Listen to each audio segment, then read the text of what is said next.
Hi hello welcome to SS competitive hub అండి.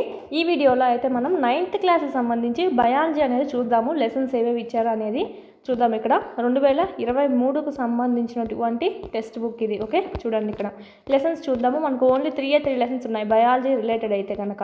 అది కూడా చూడండి, చాప్టర్ 5 అంట, 6 అంట, చాప్టర్ 12 అంట. ఓకే, 7, 8, 9, 10, 11 చాప్టర్స్ అనేటివి ఫిజిక్స్కి రిలేటెడ్గా ఉన్నాయి. ఫిజిక్స్లో మనం చూసుకుంటాము, అది మనకు అక్కడ కవర్ అవుతుంది. ఈ బయాలజీకి సంబంధించి అయితే మాత్రం ఓన్లీ 3 లెసన్స్: జీవుల మౌలిక ప్రమాణం, కణజాలాలు, ఆహార వనరుల్లో అభివృద్ధి. ఈ 3 మనము చదవాల్సి ఉంటుంది. లింక్ టాపిక్స్కి ఎస్జిటీకైనా సరే, ఎస్ఏకైనా సరే ఈ 3 చదవాలి. ఓకే, ఫస్ట్ లెసన్ చూద్దాం. జీవుల మౌలిక ప్రమాణం, the fundamental unit of life. Already 8th మనం డిస్కస్ చేసుకున్నాము రాబర్ట్ హుక్ గురించి. కణం అనేది కనుగొన్నాడు ఎక్కడ? బెండు ముక్క. ఓకే, బెండు ముక్కను పరిశీలిస్తూ దాంట్లో మనకు చిన్న చిన్న గదులు అనేటివి ఉన్నాయి. అవి తేనెపెట్టు ఎలా అయితే ఉందో దాన్ని పోలి ఉన్నాయి. దీన్నే మనకైనా కణం అని పేరు పెట్టడం అనేది జరిగింది.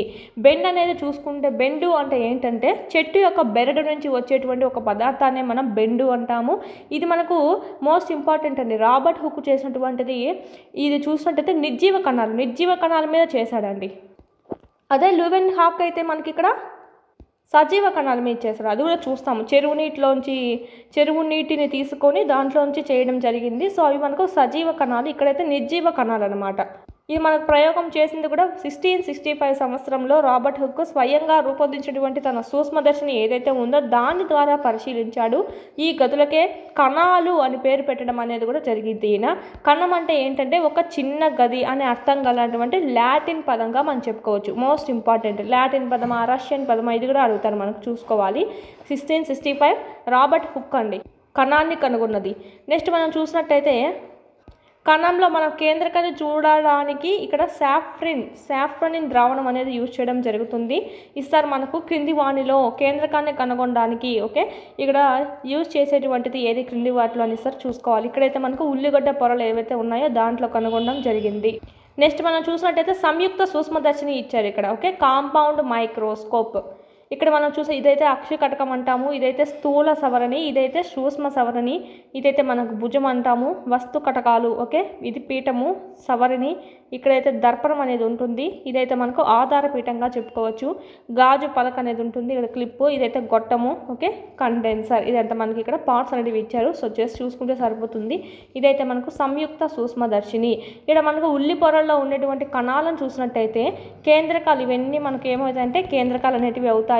ఇవన్నీ మనకు ఇదంతా ఉంది కదా, ఇదొక కణము, ఇదొక కణము, ఇదొక కణము. ఈ విధంగా ఇక్కడ మనకి ఎలా ఉందంటే చిన్న చిన్న గదులు మాత్రమే ఉంది. తేనెపట్టు ఏ విధంగా అయితే ఆ విధంగా ఉందాం అనేది మనం ఇక్కడ చూసుకోవచ్చు, వాటి నిర్మాణం అనేది. ఓకే, ఉల్లి పొరకు సంబంధించి. నెక్స్ట్ మనం చూసినట్టయితే మోస్ట్ ఇంపార్టెంట్, దీని నుంచి కంపల్సరీ రావచ్చు. ఓకే, క్రింది వాటిలో సరైన జత ఏది, సరికాని జత ఏదైనా అడుగుతాడు. ఓకే, ఒకే క్వశ్చన్లో వచ్చేయచ్చు ఇదంతా. ఫస్ట్ చూసినట్టయితే కణాలను 1665లో రాబర్ట్ హుక్ మొదటిసారిగా కనుగొనడం అనేది జరిగింది. ఆల్రెడీ డిస్కస్ చేసుకున్నాం. అతను ఎక్కడ కనుగొన్నాడు? ఒక బెండు ముక్కలోని కణాలను ప్రాథమిక సూక్ష్మదర్శిని సాయంతో పరిశీలించడం అనేది జరిగింది, బెండు ముక్కలోని. ఓకే, నెక్స్ట్ మనం చూసినట్టయితే ఇది ఒకటి అనుకోండి, ఒక bit most important. Second bit, Leeuwenhoek 1674. Okay, మెరుగుపరచబడినటువంటి సూక్ష్మదర్శినితో లూవెన్ హుక్ చెరువు నీటిలో స్వేచ్ఛాయుత సజీవ కణాలను మొదటిసారిగా కనుగొన్నాడు. ఈయన కనుగొన్నది ఏంటివంటే చెరువు నీటిలో సజీవ కణాల మీద పరిశోధన చేసి కనుగొన్నాడు. ఈయనైతే మనకు రాబర్ట్ హుక్ బెండు మొక్కలో మనకు నిర్జీవ కణాలు అనేటివి చూడవచ్చు, నిర్జీవ కణాల మీద చేశాడు. ఇది కూడా చూసుకోవాలి. ఓకే, మొదటిసారిగా కనుగొన్నాడు 1831లో రాబర్ట్ బ్రౌన్ కణంలోని కేంద్రకాన్ని కనుగొన్నాడు. ఇది థర్డ్ బిట్. ఆర్డర్ కూడా ఇంపార్టెంట్. రాబర్ట్ హుక్ అయితే 1665 ఫస్ట్ వన్, ఇక్కడ లూవెన్ హుక్ అయితే 1674. ఆర్డర్ కూడా ఇంపార్టెంట్, ఇయర్స్ చూడండి. నెక్స్ట్ 1831 ఎవరు? రాబర్ట్ బ్రౌన్ కణంలో కేంద్రకాన్ని కనుగొన్నాడు అనమాట. అది కూడా మనకి ఇక్కడ ఇవ్వలేదు కానీ ఆర్కిడ్ మొక్కల్లో మనకు కనుగొనడం జరిగింది. ఓల్డ్ బుక్లో అయితే మనకు క్లారిటీగా ఇచ్చున్నారండి. ఆర్కిడ్ మొక్కల్లో మనకి ఇక్కడ కేంద్రకాన్ని కనుగొన్నాడు. కణంలో కేంద్రకాన్ని కనుగొనడం అనేది జరిగింది ఫస్ట్ టైం. ఇక్కడ మనకు హింట్ కోసం కూడా చూసినట్టయితే బ్రౌన్ అండి. ఓకే, బ్రౌన్ కలర్ అని గుర్తుపెట్టుకోండి. బ్రౌన్ కలర్తో ఒక ఆర్ట్ అనేది వేస్తున్నాము. ఓకే, ఆర్ట్ వేసేటప్పుడు ఎట్లా స్టార్ట్ చేస్తావు? ఫస్ట్ ఒక చుక్క పెట్టి చుక్క నుంచే కదా డిజైన్లు అన్నీ వేసుకుంటూ వెళ్తాము ఒక ఆర్ట్ అనేది. ఓకే, ఈ విధంగా గుర్తుపెట్టుకోండి. ఈ బ్రౌన్, రాబర్ట్ బ్రౌన్ అనే ఆయన ఆర్కిడ్ మొక్కల్లో ఆర్కిడ్నే మనము ఆర్ట్ అనుకున్నాము. ఓకే, కేంద్రకాన్ని కనుగొన్నాడు. కేంద్రకం ఎలా ఉంటుంది? చుక్క మాత్రమే ఉంటుంది కదా. సో కేంద్రకం నుంచి మనకి ఇక్కడ స్టార్ట్ చేశాడు అని చెప్పి గుర్తుపెట్టుకోండి. ఒక చుక్క నుంచి స్టార్ట్ చేశాడు అని. Okay, brown colour. Okay, brown కలర్తోనే స్టార్ట్ చేశాడు అని చెప్పి ఇది మనకు జస్ట్ గుర్తుండాలని చెప్తున్నాను. ఇది మనకు ఆర్డర్ అనేది గుర్తుపెట్టుకోవాలి. Robert Hooke first, next Leeuwenhoek, next 1830 ఫస్ట్లో అయితే రాబర్ట్ బ్రౌన్, నెక్స్ట్ పర్కింజే 1839లో కణం యొక్క ద్రవ పదార్థానికి జీవ పదార్థం అనేటువంటి పేరు పెట్టడం అనేది జరిగింది. పర్కింజే. Okay, most important. ఈ బాక్స్ ఇంపార్టెంటే. ఓకే, నెక్స్ట్ ఎవరంటే పర్కింజే, రాబర్ట్ బ్రౌన్ తర్వాత పర్కింజే జీవ పదార్థం. ఓకే, అలాగైనా మీరు గుర్తుపెట్టుకోవచ్చు. నెక్స్ట్ అన్ని మొక్కలు మరియు జంతువులు కణాలతో నిర్మితం అవుతాయని మరియు కణం జీవి యొక్క ప్రాథమిక ప్రమాణం అనే కణ సిద్ధాంతాన్ని ఇద్దరు జీవశాస్త్రవేత్తలు కనుగొన్నారు. వాళ్ళే ఎవరంటే స్లీడెన్ మరియు ష్వాన్. ఇక్కడ మనకు చూసినట్టయితే వీళ్ళ తర్వాతనే చెప్పుకోవచ్చు. వీటైతే 1838లో 1839లో పరిశోధన చేసి కనుగొన్నారు కణ సిద్ధాంతాన్ని. ఈ కణ సిద్ధాంతం కూడా ఏంటి? మొక్కలు మరియు జంతువులు, అన్ని మొక్కలు జంతువుల్లో కణాలతో నిర్మితమై ఉంటాయని. ఓకే, కణాలతోనే నిర్మితమై ఉంటాయని, కణం జీవి యొక్క ప్రాథమిక ప్రమాణం అని కణ సిద్ధాంతాన్ని కనుగొంది వీళ్ళైతే. ఇంకొక డిఫరెన్స్ చూడండి, కణాలన్నీ పూర్వం ఉన్నటువంటి కణాల నుంచి ఉద్భవిస్తాయని. అంటే ఎలా అంటే ఒక కణం ఉంది. ఓకే, ఇది మనకు చూసినట్టయితే అమీబాలో చూసినట్టయితే ఎలా ఉంటుంది? కణం అనేది ప్రత్యుత్పత్తి ఎలా జరుగుతుంది? ఒక కణం నుంచి కణం విడిపోయి ఇంకొక కణం అనేది ఏర్పడడం అనేది జరుగుతుంది ఈ విధంగా. ఓకే, తర్వాత విడివిడి కణాలు అనేటివి ఏర్పడతాయి ఒక కణం నుంచే. ఈ విధంగా కణాలన్నీ పూర్వమున్న కణాల నుంచి ఉద్భవిస్తాయి అని చెప్పి సూచించడం ద్వారా కణ సిద్ధాంతాన్ని కనుగొన్నది ఎవరంటే, మనకు పరిచయం చేసింది ఎవరంటే విర్కోవ్. పూర్వమున్న కణాలు అని వచ్చిందంటే చాలు మనకు వీర్కోవ్ అని చెప్పుకోవచ్చు కణ సిద్ధాంతం సంబంధించి. అదే అన్ని కణాలతో నిర్మిత మొక్కలు మరియు జంతువులన్నీ కణాలతో నిర్మితమవుతాయి. కణం అనేది జీవి యొక్క ప్రాథమిక ప్రమాణం అని చెప్పింది ఎవరంటే స్లీడెన్, ష్వాన్. కణ సిద్ధాంతం దాని బేస్డ్గా కనుగొన్నది. పూర్వమున్న కణాల నుంచి ఉద్భవిస్తాయి అని చెప్పి ఇదే కణ సిద్ధాంతాన్ని చెప్పింది ఎవరంటే వీర్కోవ్. ఆర్డర్ కూడా మనకు కరెక్ట్గా ఆర్డర్ అనేది ఇచ్చారు. నెక్స్ట్ ఏమైందంటే 1940లో ఎలక్ట్రాన్ సూక్ష్మదర్శిని కనుగొనడం అనేది జరిగింది. దీనివల్ల కణం యొక్క సంశ్లిష్ట నిర్మాణాన్ని మరియు దాని యొక్క వివిధ కణాంగాలను పరిశీలించడము, వాటిని అర్థం చేసుకోవడం అనేది మనకు సాధ్యం అవడం అనేది జరిగింది. Order important. First of all ఎవరంటే Robert Hooke, next Leeuwenhoek, next Robert Brown, Purkinje, next Schleiden and Schwann. Next ఎవరంటే వీర్కోవ్. ఇక్కడ మనం చూసినట్టయితే హుక్ అనే ఆయన ఇక్కడ మనకు బెండు కణాల్లో కనుగొనడం జరిగింది కణాలను. ఇవి మనకు నిర్జీవ కణాలు. ఈయనైతే మనకు చెరువు నీటిలో కనుగొన్నాడు. ఇవి మనకు సజీవ కణాలుగా చెప్పవచ్చు. బ్రౌన్ కేంద్రకాన్ని కనుగొన్నాడు ఆర్కిడ్ మొక్కల్లో. ఆర్ట్ అనేది బ్రౌన్ కలర్తోనే వేస్తాము. ఆ బ్రౌన్ కలర్తో ఆర్ట్ వేసేటప్పుడు ఫస్ట్ చుక్కతో పెట్టి చుక్క స్టార్ట్ చేస్తామని చెప్పాను. హింట్ అయితే మీకు కేంద్రకం అనేది కూడా మనకు చుక్క మాదిరితో ఉంటుంది కాబట్టి. పర్కింజే చూసినట్టయితే జే ఉంది. సో జీవ పదార్థాన్ని కనుగొన్నది ఎవరంటే మనకు పర్కింజే. ఓకే, అన్న పదాన్ని రూపొందించాడు. జీవ పదార్థం అనే పదాన్ని రూపొందించాడు. అన్ని మొక్కలు జంతువులు కణాలతో నిర్మితమై ఉంటాయి అని చెప్పింది అంటే వీరిద్దరు, స్వీడెన్, ష్వాన్. నెక్స్ట్ పూర్వం ఉన్నటువంటి కణాల నుంచే కొత్త కణాలు అనేవి ఉద్భవిస్తాయని చెప్పింది ఎవరంటే వీర్కోవ్. ఆర్డర్ కూడా మోస్ట్ ఇదే ఇంపార్టెంట్, ఇదే పెట్టుకోవాలి. ఓకే, నెక్స్ట్ ఇయర్స్ కూడా చూసుకోండి ఒకసారి. నెక్స్ట్ మనం చూసినట్టయితే భూతద్దం ఆవిష్కరణ అనేది సూక్ష్మజీవ ప్రపంచ ఆవిష్కరణకు దారి తీసిందనమాట. దాన్ని యూజ్ చేసుకొని మనం చూడగలిగాము. అమీబా మరియు క్లామిడోమోనాస్, పారామీషియం మరియు బ్యాక్టీరియాలో ఒక కణం మొత్తం జీవిని ఏర్పరచగలదని మనం చూసుకున్నాము. అంటే ఇవి మనకు ఏకకణ జీవులుగా చెప్పుకున్నాం. అమీబాన్ అయితేనేమి, క్లామిడోమోనాస్ అయితేనేమి, పారామీషియం అయితేనేమి, బ్యాక్టీరియాస్ అయితేనేమి, ఇవన్నీ మనకు ఏకకణ జీవులుగా చెప్పుకున్నామండి. ఒక కణం నుంచే మొత్తం జీవిని ఏర్పరచడం అనేది జరుగుతుంది. అలాంటి వాటిని ఏకకణ జీవులు అంటాం. చాలా రకాల కణాల నుంచే మనకి ఏర్పడేది ఏంటంటే బహుకణ జీవులు. ఇక్కడ మనం చూసినట్టయితే ఏకకణ జీవులు, ఏక అంటే ఒక అనే అర్థాన్ని ఇస్తాయి. ఇక్కడ మనకు బహుకణ జీవులు చూడండి, బహు అంటే ఏంటి, అనేక అనేటువంటి అర్థాన్ని ఇస్తుంది అనమాట బహుళ అంటే. కొన్ని శిలీంధ్రాలు, వృక్షాలు, జంతువుల్లో అనేక కణాలు శరీరంలో సమూహాలుగా ఏర్పడతాయి. వివిధ పనుల కోసం వివిధ రకాల శరీర భాగాలను ఏర్పరుస్తాయి అనమాట. వివిధ కణాలన్నీ కలిసి ఏమవుతాయంటే కణజాలాన్ని ఏర్పరచడం జరుగుతుంది. టిష్యూస్ అంటాం వీటిల్నే. నెక్స్ట్ లెసన్ కూడా అదే మనం చూసుకుంటాము. ఈ టిష్యూస్ నుంచే మనకు అవయవాలు అనేటివి ఏర్పడడం జరుగుతుంది. అవయవాలు ఏర్పడిన తర్వాత ఇవి వాటి పనులు ఒక్కొక్క అవయవం దాని యొక్క విధి అనేది చేస్తూ ఉంటుంది. ఓకే, వివిధ పనుల కోసం వివిధ రకాల శరీర భాగాలు అనేటివి ఏర్పరుస్తాము. ఇంకా దానిపైన చేసుకుంటూ ఉంటుంది. అలాగే మన జీవనం అనేది కొనసాగుతూ ఉంటుంది. ఇదైతే మనకు చూసుకోవాలి. ఏదంటే 1-2 సార్లు రిపీట్ చేస్తున్నాను. ఇదైతే మనకు చూడండి బాగా గుర్తుంటుంది మీకు. అమీబా, క్లామిడోమోనాస్, పారామీషియం, బ్యాక్టీరియా అనేది మనకు ఏకకణ జీవిగా మనం చెప్పుకోవచ్చు. మళ్ళీ లెసన్ అంతా అయిపోయిన తర్వాత క్విక్ రివిజన్ కూడా చేసుకుందాము. 9th class 10th class most మనకి ఇక్కడ ఫోకస్ చేయాలి. 8th 9th 10th ఫోకస్ చేయాలి. వీటి నుంచి ఎక్కువగా బిట్స్ అనేటివి రావడం జరుగుతుంది. 3rd నుంచి 8th వరకు ఆల్రెడీ యూట్యూబ్లో పెట్టేస్తున్నాం, చూడండి వాళ్ళు ఉంటే. ప్లస్ మన యాప్లో కూడా ఉన్నాయి. నెక్స్ట్ చూద్దాము. ప్రతి బహుకణ జీవి ఏకకణం నుంచే ఏర్పడుతుంది అనమాట. ప్రతి బహుకణ జీవి ఏకకణం నుంచే ఏర్పడుతుంది. బహుకణ జీవులకు ఉదాహరణలుగా మానవులు అని చెప్పుకోవచ్చు, జంతువులు. ఓకే, పైన చెప్పుకున్నాం కదా. కొన్ని శిలీంధ్రాలు, వృక్షాలు, జంతువుల్లో కూడా మనకి ఇక్కడ చూసినట్టయితే అందరం బహుకణ జీవులుగా చెప్పుకోవచ్చు. నెక్స్ట్ కణాలు తమలాంటి కణాలను ఉత్పత్తి చేయడానికి విభజన చెందడం అనేది జరుగుతుంది. ఈ విధంగానే అన్ని కణాలు పూర్వమున్న కణాల నుంచి ఏర్పడడం అనేది జరుగుతుంది అనమాట. ఈ విధంగా విభజన చెంది. ఓకే, నెక్స్ట్ మనం చూసినట్టయితే అన్ని కణాలు ఆకారం పరిమాణం ఒకేలా ఉంటాయా అంటే ఉండవండి. ఒకే ఆకారం ఒకే పరిమాణం అనేది ఉండదు. ఒక్కొక్కటి ఒక్కొక్క ఆకారం కలిగి ఉంటుంది, ఒక్కొక్కటి ఒక్కొక్క పరిమాణం కలిగి ఉంటుంది. దాని విధిని బేస్ చేసుకొని అది ఏ పనిని నిర్వర్తించాలనుకుంటుందో మన శరీరంలో దాన్ని బేస్ చేసుకొని ఉంటుందన్నమాట ఆకారము పరిమాణం అనేది. ఓకే, అన్నీ ఒకేలా ఉండాలని అయితే రూల్ ఏమీ లేదు. అన్ని కణాలు ఒకే విధమైన నిర్మాణంతో కనిపిస్తాయా? నో. ఓకే, ముందు చూసుకుంటే అర్థమవుతుంది. కొన్ని జీవుల్లో వివిధ రకాల కణాలు అనేటివి కూడా ఉండవచ్చు. ఈ చిత్రంలో మనం చూసినట్టయితే ఇది మానవ శరీరంలోని కొన్ని కణాలను సూచిస్తుందండి. మనం ఏదో ఇక్కడ మనం ఎల్లో కలర్ వేసామే కానీ మొత్తం చదవాల్సిందే, మొత్తం ఇంపార్టెంట్గానే ఉంది. మనకు ఎవ్రీ పాయింట్ మనకి ఇక్కడ వదిలేసి లేదండి. ఇక్కడ చూసినట్టయితే సో మొత్తం డిస్కస్ చేసుకుందాము.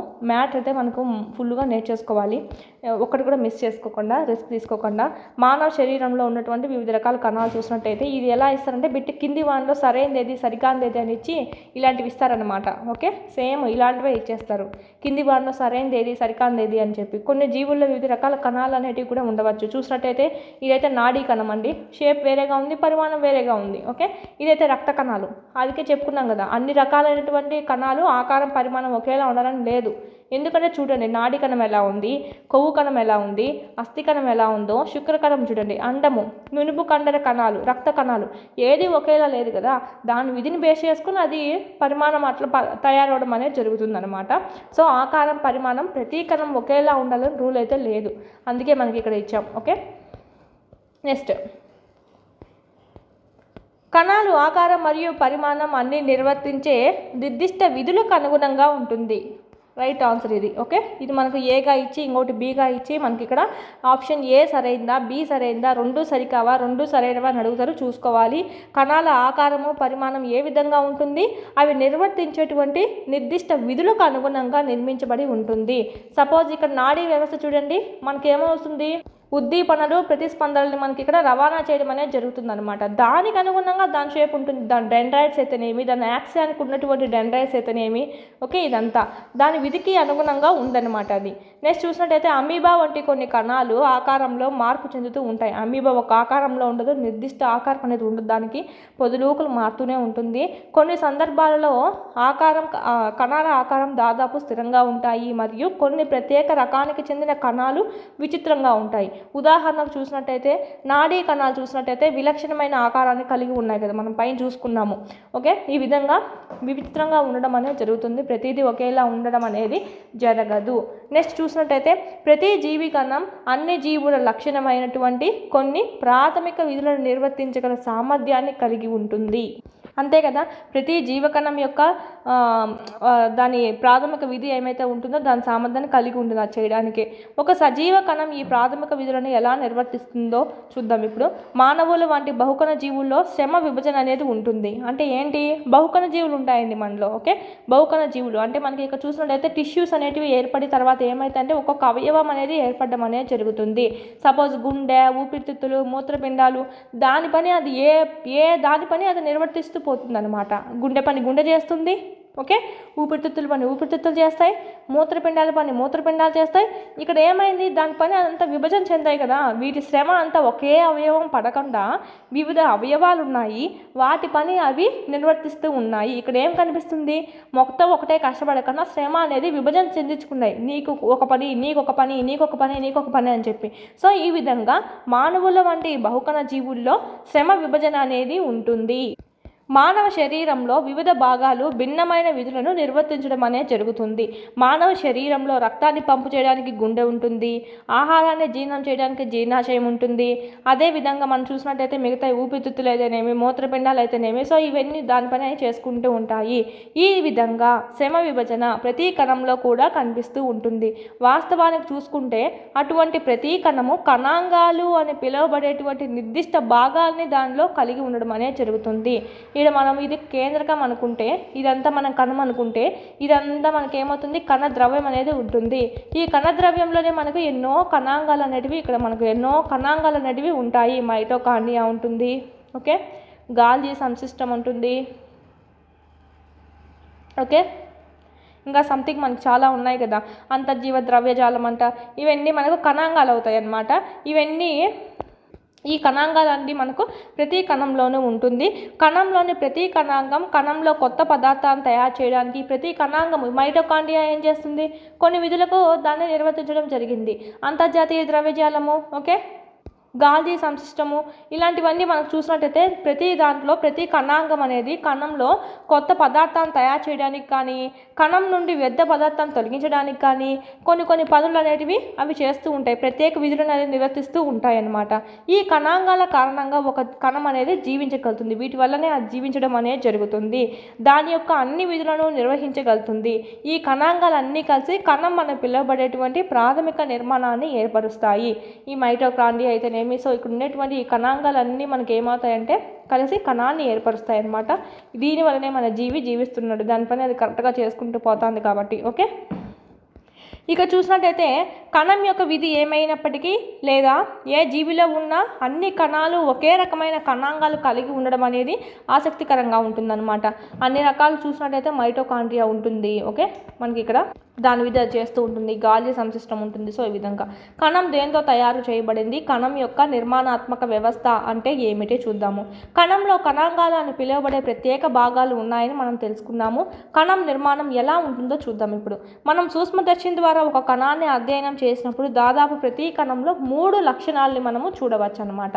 ఆ 3 లక్షణాలు ఏంటివి, ప్లాస్మా పొర, కేంద్రకము, కణద్రవ్యము. ప్లాస్మా పొర అంటే ఇది, ఓకే, కణ త్వచం అని కూడా అంటాం దీన్నే మనము. కేంద్రకము, ఓకే, లోపల ఇది మన కేంద్రకం లోపల మళ్ళీ ఏముంటాయి, కేంద్రకాంశం ఉంటుంది, క్రోమోజోమ్స్ ఉంటాయి. ఈ బయట కేంద్రకానికి ప్లాస్మా పొరకు మధ్యలో ఏముంటుందంటే కణ ద్రవ్యం అనేది ఉంటుంది. దీంట్లోనే మనకు ఎన్నో కణాంగాలు అనేవి ఉంటాయి. ఈ 3గా మెయిన్ చెప్పుకోవచ్చు, ప్లాస్మా పొర, కేంద్రకము, కణద్రవ్యము. ఓకే, వీటి వలనే కణంలోని అన్ని కార్యకలాపాలు మరియు కణం దాని చుట్టూ ఉన్న వాతావరణంతో పరస్పర చర్యలు అనేటివి జరగడానికి ఈ లక్షణాల వల్లనే సాధ్యమవడం అనేది జరుగుతుంది. వీటి వల్లనే మన కణంలో అన్ని పనులు, ఓకే, కణం దాని చుట్టూ ఉన్న వాతావరణంతో పరస్పర చర్య జరుపుకోవడము, ఓకే, జీవించడం అంతా మనకు దీనివల్లనే జరుగుతుంది. 3 వాటిలో మెయిన్ చూసుకున్నట్టయితే ఫస్ట్ వన్ ఏంటి, ప్లాస్మా పొర. దీన్నే మనం కణ త్వచం అని కూడా అంటాం. ఇంగ్లీష్ మీడియంలో కూడా చెప్తాను, మనకు సీటెట్కు ఎక్సెట్రా ఎగ్జామ్స్ కూడా యూజ్ అవుతుంది. ప్లాస్మా మెంబ్రేన్ మరియు సెల్ మెంబ్రేన్, దీన్నే మనం ఏమంటామంటే కణ త్వచము లేదా ప్లాస్మా పొర అంటాం. ఒక కణం యొక్క పదార్థాన్ని దాని బాహ్య వాతావరణం నుంచి వేరు చేసేటువంటి బయట పొరని ఏమంటామంటే ప్లాస్మా పొర లేదా కణ త్వచం అంటాం. ఒక కణం యొక్క పదార్థాన్ని లోపలంతా కణ పదార్థాలు అనేటివి ఉన్నాయి, దాని బాహ్య వాతావరణం అంటే ఈ బయట ఉన్నటువంటి వాతావరణము, దీని నుంచి వేరు చేసేటువంటి పొర ఏంటి, బయట పొర అంటే కణ త్వచం అని చెప్పుకోవచ్చు. ఓకే, ఇది మనకు కణం లోపలికి వెలుపలికి కొన్ని పదార్థాల ప్రవేశాన్ని నిష్క్రమణను ప్లాస్మా పొర అనుమతిస్తుంది. ఈ ప్లాస్మా పొరని చూసినట్టయితే మనకు లోపలికి ఏదైతే వెళ్ళాలి, నిష్క్రమణ అంటే ఏంటంటే లోపలికి ఏది వెళ్ళకూడదు అనేది కూడా దీనికి తెలుసు అంట. కణత్వచం అనుకోండి, లోనికి ఇది చిన్న చిన్న రంధ్రాలు కలిగి ఉంటుంది. ఓకే, చిన్న చిన్న రంధ్రాలు కలిగి ఉంటుంది. లోపలికి ఏ పదార్థాలు నేను పంపించాలి, లోపల ఏ పదార్థాలు పంపికను నేను అడ్డుకోవాలి అనేది దీనికి తెలుస్తుంది ప్లాస్మా పొరకి, కణత్వచానికి. ఇది కొన్ని ఇతర పదార్థాల కదలికను కూడా నిర్దేశిస్తుంది. కాబట్టి దీన్ని ఏమంటామంటే కణత్వచంను వరణాత్మక పారగమ్య త్వచం, విచక్షణ స్తరం అని చెప్పి అంటాము. ఎందుకు, లోపలికి ఏది పంపించాలి ఏది పంపించకూడదు అనే విచక్షణ దానికి ఉంది, ఏదికి, ప్లాస్మా పొరకి. అందుకే దీన్ని ఏమంటాం, విచక్షణ స్తరం. పేర్లోనే ఉంది, దీనికి విచక్షణ కలిగి ఉంది కదా. మానవులు మారితే లోపలికి ఏది పంపించాలి, లోపలికి ఏది పంపించకూడదు దానికి తెలుసు. లోపల పంపించాల్సిందే పంపిస్తుంది, మిగతాది పంపించుకునే బయటనే ఆపేస్తుంది అనమాట. సో ఆ విధమైనటువంటి విచక్షణ ఆ కణత్వచానికి ఉంది కాబట్టి దాన్నే మనం విచక్షణ స్తరం అంటాం. లేదా ఇంకోటి ఏంటంటే, ఇది మనకు మోస్ట్ ఇంపార్టెంట్, వరణాత్మక పారగమ్య త్వచము అని కూడా అంటాం. ఇంగ్లీష్లో చూసుకుందాం, మోస్ట్ ఇంపార్టెంట్ చూసుకోండి, selectively permeable membrane. Selectively permeable membrane. Okay, ఇది మనకు మోస్ట్ ఇంపార్టెంట్. విచక్షణ స్తరం మోస్ట్ అడిగే ఛాన్సెస్ అయితే ఉంటాయి. కణంలోని పదార్థాల రవాణా ఎలా జరుగుతుంది, కణం నుంచి పదార్థాలు బయటికి ఎలా వెళ్తాయి ఇప్పుడు చూసుకుందామండి. మోస్ట్ ఇంపార్టెంట్ చూసుకోవాలి. కార్బన్ డైఆక్సైడ్ లేదా ఆక్సిజన్ వంటి కొన్ని వాయువులు చూసినట్టయితే కణత్వచం ద్వారా లోపలికి బయటికి వ్యాపనం అనే ప్రక్రియ ద్వారా రవాణా అవుతాయి. మోస్ట్ ఇంపార్టెంట్, కార్బన్ డైఆక్సైడ్ మరియు ఆక్సిజన్ వంటి కొన్ని వాయువులు కణత్వచం ద్వారా లోపలికి బయటికి డాష్ అనే ప్రక్రియ ద్వారా రవాణా చేయబడతాయి అని అంటారు. ఇక్కడ చూసినట్టయితే కార్బన్ డైఆక్సైడ్, ఆక్సిజన్ ఏంటివి, వాయువులు. సో ఇవన్నీ మనకు వ్యాపనం ద్వారా వ్యాపనం అనేటువంటి ప్రక్రియ ద్వారా రవాణా చేయబడతాయి లోపలికి బయటికి.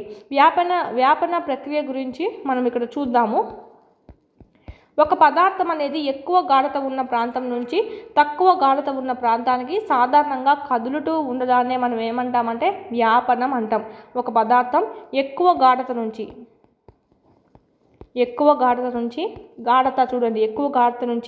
తక్కువ గాఢత వైపుకు వెళ్ళేదాన్నే మనం ఏమంటామంటే వ్యాపనం అని చెప్పి అంటాం. ఎక్కువ టు తక్కువ అని గుర్తుపెట్టుకోండి, వ్యాపనం. ఓకే, ఉదాహరణకు చూసినట్టయితే CO2, ఇది ఏంటంటే కణం యొక్క వ్యర్థ పదార్థంగా చెప్పచ్చు. కణం ద్వారా విసర్జింపబడేది మనకి ఇది ఏదైతే CO2 అనేది ఉంది కణం లోపల. ఓకే, కణం లోపల CO2 ఉంది. ఇలాంటి కొన్ని పదార్థాలు కణం లోపల అధిక గాఢతతో పేరుకుపోయి ఉండడంతో కణాలలో ఇలాంటి ప్రక్రియ జరుగుతుందన్నమాట. కణాల బాహ్య వాతావరణంలో కణాల లోపల ఉన్న దాంతో పోలిస్తే CO2 గాఢత తక్కువగా ఉంటుంది. ఇక్కడ ఈ బయట తక్కువగా ఉంటుంది, CO2 లోపల పక్క ఎక్కువగా ఉంటుంది. మనం ఏం చెప్పుకున్నాము, ఎక్కువ నుంచి తక్కువగా ప్రవహిస్తుంది. వ్యాపనం ప్రక్రియ అంటే ఏంటంటే ఎక్కువ నుంచి తక్కువకు ప్రవహించడము, ఎక్కువ నుంచి తక్కువకు వెళ్ళడము, ఎక్కువ గాఢత నుంచి తక్కువ గాఢతకి. ఈ బాహ్య వాతావరణంలో ఏమో CO2 ఎలా ఉందంటే తక్కువగా ఉంది. ఓకే, మీకు డయాగ్రామ్ వేసి చూపిస్తాను. ఇది కణం అనుకున్నట్టయితే ఇక్కడ CO2 అనేది ఎక్కువగా ఉంది లోపల పక్క, బయట ఏమో CO2 అనేది తక్కువగా ఉందండి. ఈ విధంగా బయటేమో ఎక్కువ, బయటేమో లోపలేమో ఎక్కువగా, బయటేమో తక్కువగా ఇలా ఉన్నప్పుడు ఏమవుతుందంటే వ్యాపన ప్రక్రియ ద్వారా ఏమవుతుందంటే ఈ కణంలో ఉండేటువంటి ఈ CO2 అనేది బయటికి వచ్చేస్తుంది. ఈ కణత్వచం ఏమని చెప్పాను, పంపించాల్సింది బయటికి పంపిస్తుంది, ఏది పంపించాలి ఏది పంపించకూడదు దానికి తెలుసు, చిన్న చిన్న రంధ్రాలు కలిగి ఉంటుంది. సో ఈ విధంగా CO2ని బయటికి పంపించడం అనేది జరుగుతుంది వ్యాపన ప్రక్రియ ద్వారా.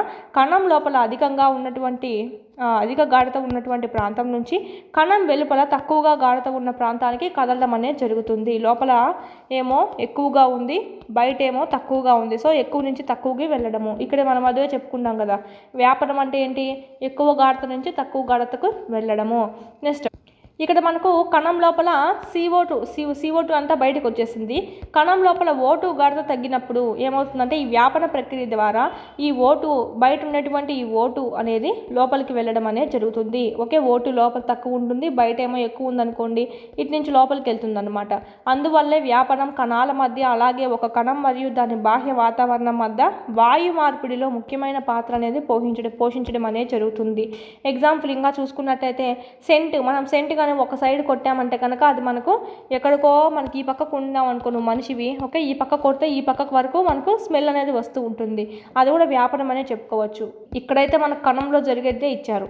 నెక్స్ట్ ఈ విధంగా వాయువుని చూసుకున్నాం, CO2ని మరియు ఆక్సిజన్ని. ఓకే, మనకు గుర్తుంది కదా, ఎక్కువ గాఢత నుంచి తక్కువ గాఢతకు, ఓకే, ఎక్కువ గాఢత నుంచి తక్కువ గాఢతకు వెళ్ళేదే మనకేంటి వ్యాపనము. ఓకే, వాయువుల యొక్క వ్యాపనం. ఓకే, CO2 O2 అనేది మారుతూ ఉంటుందన్నమాట. లోపల పక్క CO2 ఎక్కువ ఉన్నప్పుడు బయట పక్క తక్కువ ఉన్నప్పుడు ఈ లోపల ఉండేదంతా బయటకు వచ్చేస్తుంది. అదేవిధంగా O2 లోపల తక్కువ ఉన్నప్పుడు, ఓకే, తక్కువ అంటే ఇలా వేసుకునే యారో, బయట పక్క O2 ఎక్కువ ఉన్నప్పుడు ఈ O2 అంతా మనకు ఆక్సిజన్ అంతా లోపలికి వెళ్ళి ఉంటుందన్నమాట. ఈ విధంగా ఎక్కువ నుంచి తక్కువకు వెళ్తుంది. నెక్స్ట్ ఇదే విధంగా ఇదైతే వాయువులు. ఇక్కడైతే మనం నీరు చూడండి, నీళ్ళు అదే విధంగా వెళ్ళడాన్ని, నీళ్ళు అదే విధంగా వ్యాపన నియమాన్ని పాటించడాన్ని మనం ఏమంటామంటే ద్రవాభిసరణం అంటాం. ద్రవాభిసరణం. వాయువులు పాటిస్తే అది వ్యాపనం అన్నాం, నీరు కూడా సేమ్ ఇలాంటి వ్యాపన నియమాన్ని పాటించింది అనుకోండి, దాన్నే మనము ద్రవాభిసరణం అంటాం. ద్రవం అంటే ఏంటి, నీరే కదా, నీరు అనేది ద్రవంగానే ఉంటుంది. సో ఆ విధంగా గుర్తు పెట్టుకోండి, నీళ్ళు అనేటివి వ్యాపన నియమాన్ని పాటిస్తుంది, అదే మనకి ఏమవుతుందంటే ద్రవాభిసరణం అంటాం. దీన్నే మనము వరణాత్మక పారగమ్య త్వచం ద్వారా జరిగే నీటి అణువుల కదలికనే మనము ద్రవాభిసరణం అంటాం. వరణాత్మక పారగమ్య త్వచం అంటే ఏంటి, నథింగ్ బట్ కణత్వచం.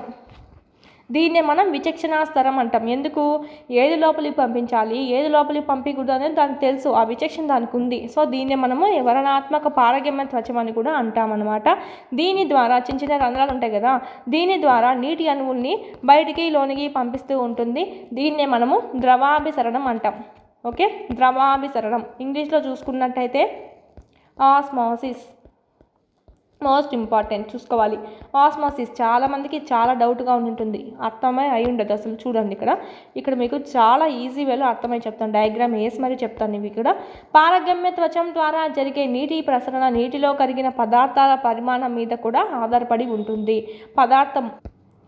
ఒక పదార్థం తీసుకున్నట్టయితే ఎగ్జాంపుల్ మీకు ముందు ఇది తెలియడానికన్నా ముందు ఒక విషయం తెలియాలి.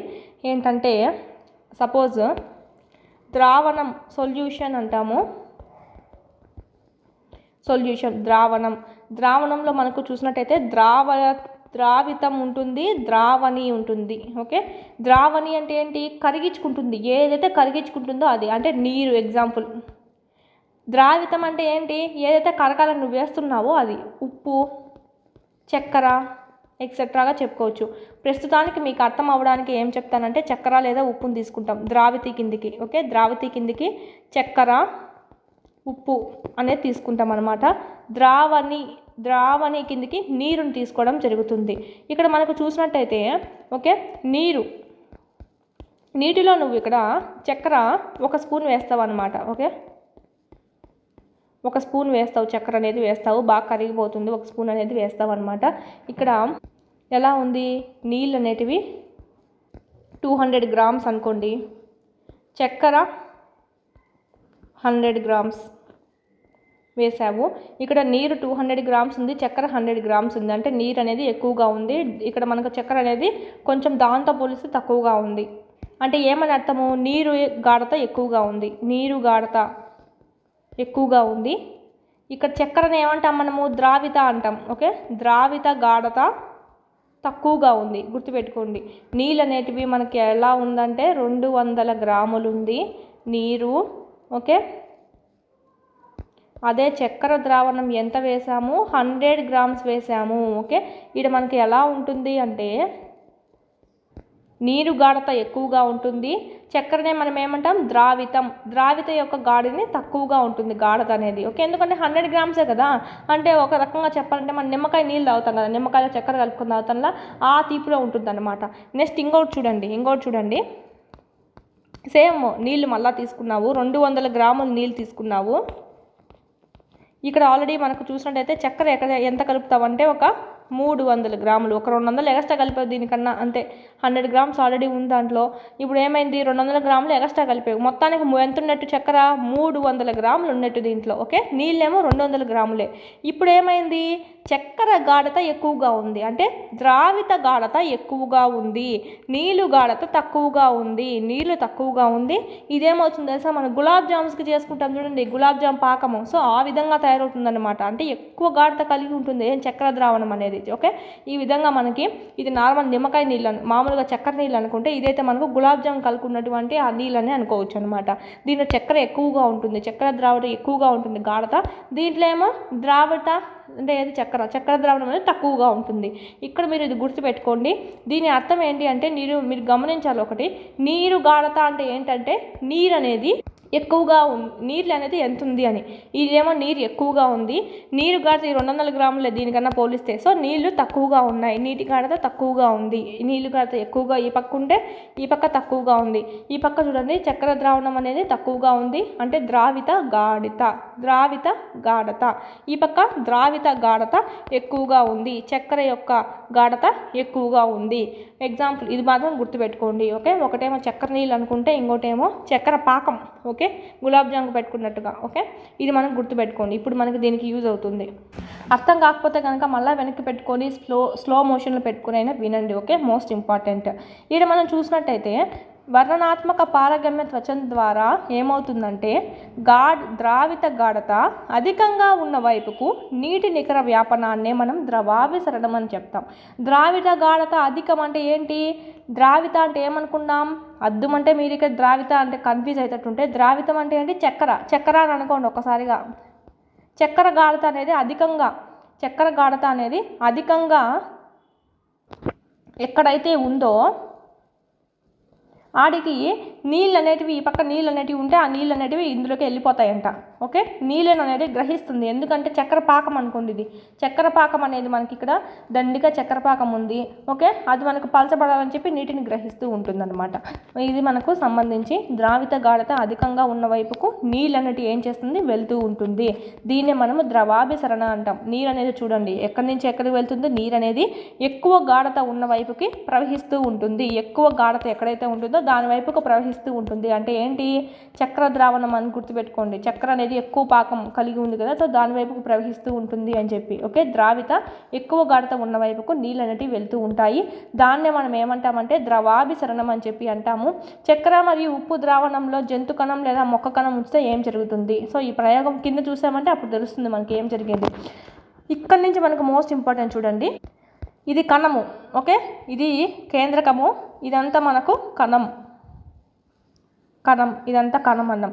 కణాన్ని ఆవరించి ఉన్న మాధ్యమంలోని నీటి గాఢత కణంలోని నీటి కన్నా ఎక్కువగా ఉంటే, కణాన్ని ఆవరించి ఉన్న మాధ్యమం అంటే ఏంటంటే ఇది, ఓకే. మాధ్యమం అంటే ఏంటంటే ఇది కణాన్ని ఆవరించి ఉంది. ఇదంతా లోపల ఉండేదంతా మన కణం అనుకుంటే, ఇదంతా మన కణాన్ని ఆవరించి ఉంది. ఈ మాధ్యమంలో ఎలా ఉంటుందంటే ఇక్కడ బయట చూడండి, నీటి గాఢత కణంలోని నీటి గాఢత కంటే ఎక్కువగా ఉంటుందంట. అంటే ఇక్కడ బయట గాఢత ఎక్కువగా ఉంటుంది కణంలోని నీటి కంటే అని, అంటే బయట గాఢత ఎక్కువగా ఉంటుందంట నీటి గాఢత. అందుకే నేను బ్లూ కలర్లో వేశాను. బ్లూ కలర్ అంటే ఏంటి? నీళ్ళకి సంకేతంగా నేను ఇక్కడ బ్లూ కలర్ యూజ్ చేశాను. చుట్టూరు చూడండి ఎక్కువ నీళ్ళు అనేటివి ఉన్నాయి, నీటి గాఢత ఎక్కువగా ఉందన్నాడు కదా బయట పక్క, సో అందుకే ఎక్కువ చుక్కలు అనేది పెట్టేశాను నేను నీళ్ళని, ఓకే. అంటే నీళ్ళు ఎక్కువగా బయట ఉన్నాయి అని అర్థం. అంటే ఏంటి? కణానికి వెలుపల ఉన్న ద్రావణం తక్కువ గాఢత కలిగి ఉందని అర్థం. నీళ్ళు బయట ఎక్కువగా ఉన్నాయి, లోపల పక్క ఏమని అర్థము? తక్కువ గాఢత కలిగి ఉంది అని చెప్పి అర్థం. అందుకే లోపల చుక్కలు చూడండి నేను అక్కడక్కడ పెట్టాను, అంటే నీళ్ళు అనేది తక్కువగా ఉంది అంటే అర్థం ఏంటంటే నేను చెప్పాను కదా నీళ్ళు తక్కువగా ఉందంటే అర్థమేమి? షుగర్ అనేది ఇక్కడ మనకు చూసుకున్నట్టయితే షుగర్తో పోల్చుకున్నట్టయితే ఇదంతా చక్కెర పాకం ఉన్నట్టు గాఢత భలే ఎక్కువ ఉంది. ద్రావిత గాఢత అంటే చక్కెర యొక్క గాఢత ఎక్కువగా ఉంది, అందుకే నీటి గాఢత తక్కువగా ఉంది. చక్కెర పాకమే ఎక్కువగా ఉంటుంది, నీళ్ళ పాకం అనేది తక్కువగా ఉంటుంది. అదే చక్కెర నీళ్ళలో చూడండి, చక్కెర నీళ్ళలో నీళ్ళు ఎక్కువగా ఉంటే చక్కెర అనేది తక్కువగా ఉంటుంది అన్నమాట. సో అంటే గాఢత తక్కువ ఉంది చక్కెరది, ఓకే. నీటి గాఢత ఎక్కువగా ఉంది అని అర్థం. ఈ విధంగానే మనకు సేమ్ కణం లోపల నీటి గాఢత తక్కువగా ఉంది, బయట పక్క ఏమో ఎక్కువగా ఉంది. నీటి గాఢత ఎక్కువగా ఉంది బయట పక్క, ఇక్కడేమో తక్కువగా ఉంది. తద్వారా ఏమవుతుంది? ఇక్కడ లక్షణం ఏంటి? ద్రవాభిసరణ లక్షణము, నీళ్ళు అనేది ద్రావిత ఎక్కడైతే ఎక్కువ గాఢత కలిగి ఉంటుందో దాని వైపుకు వెళ్ళిపోతూ ఉంటుంది. లోపల పక్క నిజమే కదా, లోపల పక్క చూడండి నీళ్లు తక్కువ ఉంది, అంటే మిగతాదంతా ఏంటని? ద్రావితం ఆక్యుపై చేసింది, అంటే చక్కెర పాకం లాగా చక్కెర అంతా ఆక్యుపై చేసింది అని చెప్పి నేను ఇక్కడ ఓన్లీ ఎగ్జాంపుల్కి మీకు అర్థం అవడానికి మాత్రమే చక్కెరని యూజ్ చేస్తున్నాను. ద్రావిత అంటే మీరు కన్ఫ్యూజ్ అవుతారు కాబట్టి నేను చక్కెరని యూజ్ చేస్తున్నాను అర్థం అంటే, ఓకే. గాఢత కోసమే చెప్తున్నాను. లోపల పక్క నీళ్ళు ఏమో తక్కువగా ఉంది, మిగతాదంతా మనకు చక్కెర పాకం అనుకుందాం, చక్కెర పాకం అనేది ఎక్కువగా ఉంది. ఉంది, బయటేమో నీళ్ళన్నీ ఎక్కువగా ఉన్నాయి. సో అందుకే మనకు ఇక్కడ మనం చూసుకున్నట్టయితే నీళ్ళు ఎక్కడికి వెళ్తుంది, ద్రావిత ఎక్కువగా ఎక్కడైతే గాఢత కలిగి ఉంటుందో ఆడికి నీళ్ళు అనేవి వెళ్తాయి. సో బయటేమో నీళ్ళు ఎక్కువగా ఉన్నాయి, లోపలేమో నీటి గాఢత తక్కువగా ఉంది. సో బయట నుంచి లోపలికి నీళ్ళు అనేటివి ప్రవహిస్తాయి ఈ కణత్వచం ద్వారా. అర్థమైందా? ఇలా వెళ్ళడాన్ని మనం ఏమంటామంటే హైపోటోనిక్ అంటాం. ఓకే, ఈ విధంగా ద్రవాభిసరణ ద్వారా కణం అనేది నీటిని గ్రహిస్తుంది. అటువంటి ద్రావణాన్ని మనం ఏమంటాం? హైపోటోనిక్. అల్పగాఢత ద్రావణం. లోపల నీళ్ళు అనేవి అల్పంగా ఉన్నాయి కదా, అందుకే బయట నుంచి తీసుకున్నాయి. ఓకే, అందుకే మనకి ఇక్కడ అల్పగాఢత ద్రావణం అని చెప్పాం. నీళ్ళు అనేవి లోపల లేవండి, తక్కువగా ఉన్నాయి. సో బయట నుంచి మనం తీసుకున్నాం అనమాట. అంటే చుట్టూరా ఉన్నటువంటి వాతావరణం నుంచి లోపలికి గ్రహించుకుంది, కణం లోపలికి నీటిని గ్రహించింది. సో దీన్నే మనం ఏమంటామంటే అల్పగాఢత ద్రావణం అంటాం. మీకు గుర్తుగా చెప్పాలంటే లోపల పక్క గాఢత అనేది అల్పంగా ఉంది, ఇక్కడ నీటినే తీసుకోండి. బేసిక్గా నీటి గాఢత తక్కువగా ఉంది, అందుకే దీన్ని మనం అల్పద్రావణం అన్నాం. అంటే హైపోటోనిక్. నీళ్ళు అనేటివి బయట నుంచి లోపలికి వెళ్తాయి, ఎక్కువగా ఉన్న కాడి నుంచి తక్కువకి వెళ్ళిపోయాయి అనమాట. నెక్స్ట్, నీటి అణువులు కణత్వచం ద్వారా రెండు వైపులా స్వేచ్ఛగా ప్రసరిస్తాయి. అంటే ఇక్కడున్నట్టు వీడికి వస్తాయి, ఇక్కడున్నట్టు వీడికి వస్తూ ఉంటాయి. అయితే చూసినట్టయితే కణం నుంచి వెలుపలికి వచ్చే నీటి కంటే లోపలికి వెళ్ళే నీరే ఎక్కువగా ఉంటుంది అనమాట. ఇక్కడ నుంచి బయటకు వచ్చే స్లోగా వస్తాయి, ఈ లోపల నుంచి బయటకు వెళ్ళేటివి మనకు స్పీడ్గా వెళ్ళిపోతూ ఉంటాయి. అందు ద్వారా ఏమవుతుందంటే కణంలో నీరు ప్రవేశిస్తుందన్నమాట. కణం అనేది ఉబ్బే అవకాశం అయితే ఉంటుంది, బాగా ఉబ్బే అవకాశం అయితే ఉంటుందన్నమాట, నీళ్ళు ఎక్కువగా లోపలికి వెళ్ళిపోవడం వల్ల. ఇది మనకు సంబంధించి అల్పగాఢత ద్రావణం లేదా హైపోటోనిక్. లోపల ఎలా ఉంది, నీటి గాఢత అల్పంగా ఉంది. సో అందుకే మనం పేరు పెట్టుకున్నాం అల్పగాఢత ద్రావణం అని చెప్పి. అలా లేకుండా లోపల నీళ్ళు కన్నా అధికంగా ఉందనుకోండి, అధికంగా ఉంటే ఏమవుతుంది, అధిక ద్రావణం అవుతుంది. సో దీన్నే మనము హైపర్టోనిక్ అంటాం. అధికంగా ద్రావత కలిగి ఉంటే హైపర్టోనిక్ అంటాం అనమాట.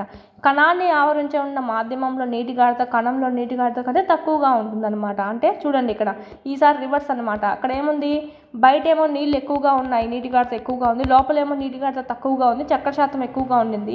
ఇక్కడ చూడండి, బయటేమో నీటి తక్కువగా ఉంది, అంటే చక్కెర ఎక్కువగా ఉంది, ద్రావిత ఎక్కువగా ఉంది, నీళ్ళేమో తక్కువగా ఉన్నాయి, లోపల పక్క ఏమో నీళ్ళు ఎక్కువగా ఉన్నాయి అనమాట. ఓకే, నీటి గాఢత లోపల పక్క ఎక్కువగా ఉంది. కణాన్ని ఆవరించి ఉన్న మాధ్యమంలో నీటి గాఢత కణంలో ఉన్నదానికంటే తక్కువగా ఉంది, బయట పక్క లోపల పక్క ఎక్కువగా ఉంది. ఇప్పుడేమవుతుంది, ద్రవాభిసరణం ద్వారా నీళ్ళు ఎక్కడైతే ఎక్కువగా ఉంటాయో అవి తక్కువ సైడ్కి వచ్చేస్తాయి అన్నమాట. నీళ్ళు లోపల ఎక్కువగా ఉన్నాయి, ఎంత బయటకు వచ్చేస్తుంది.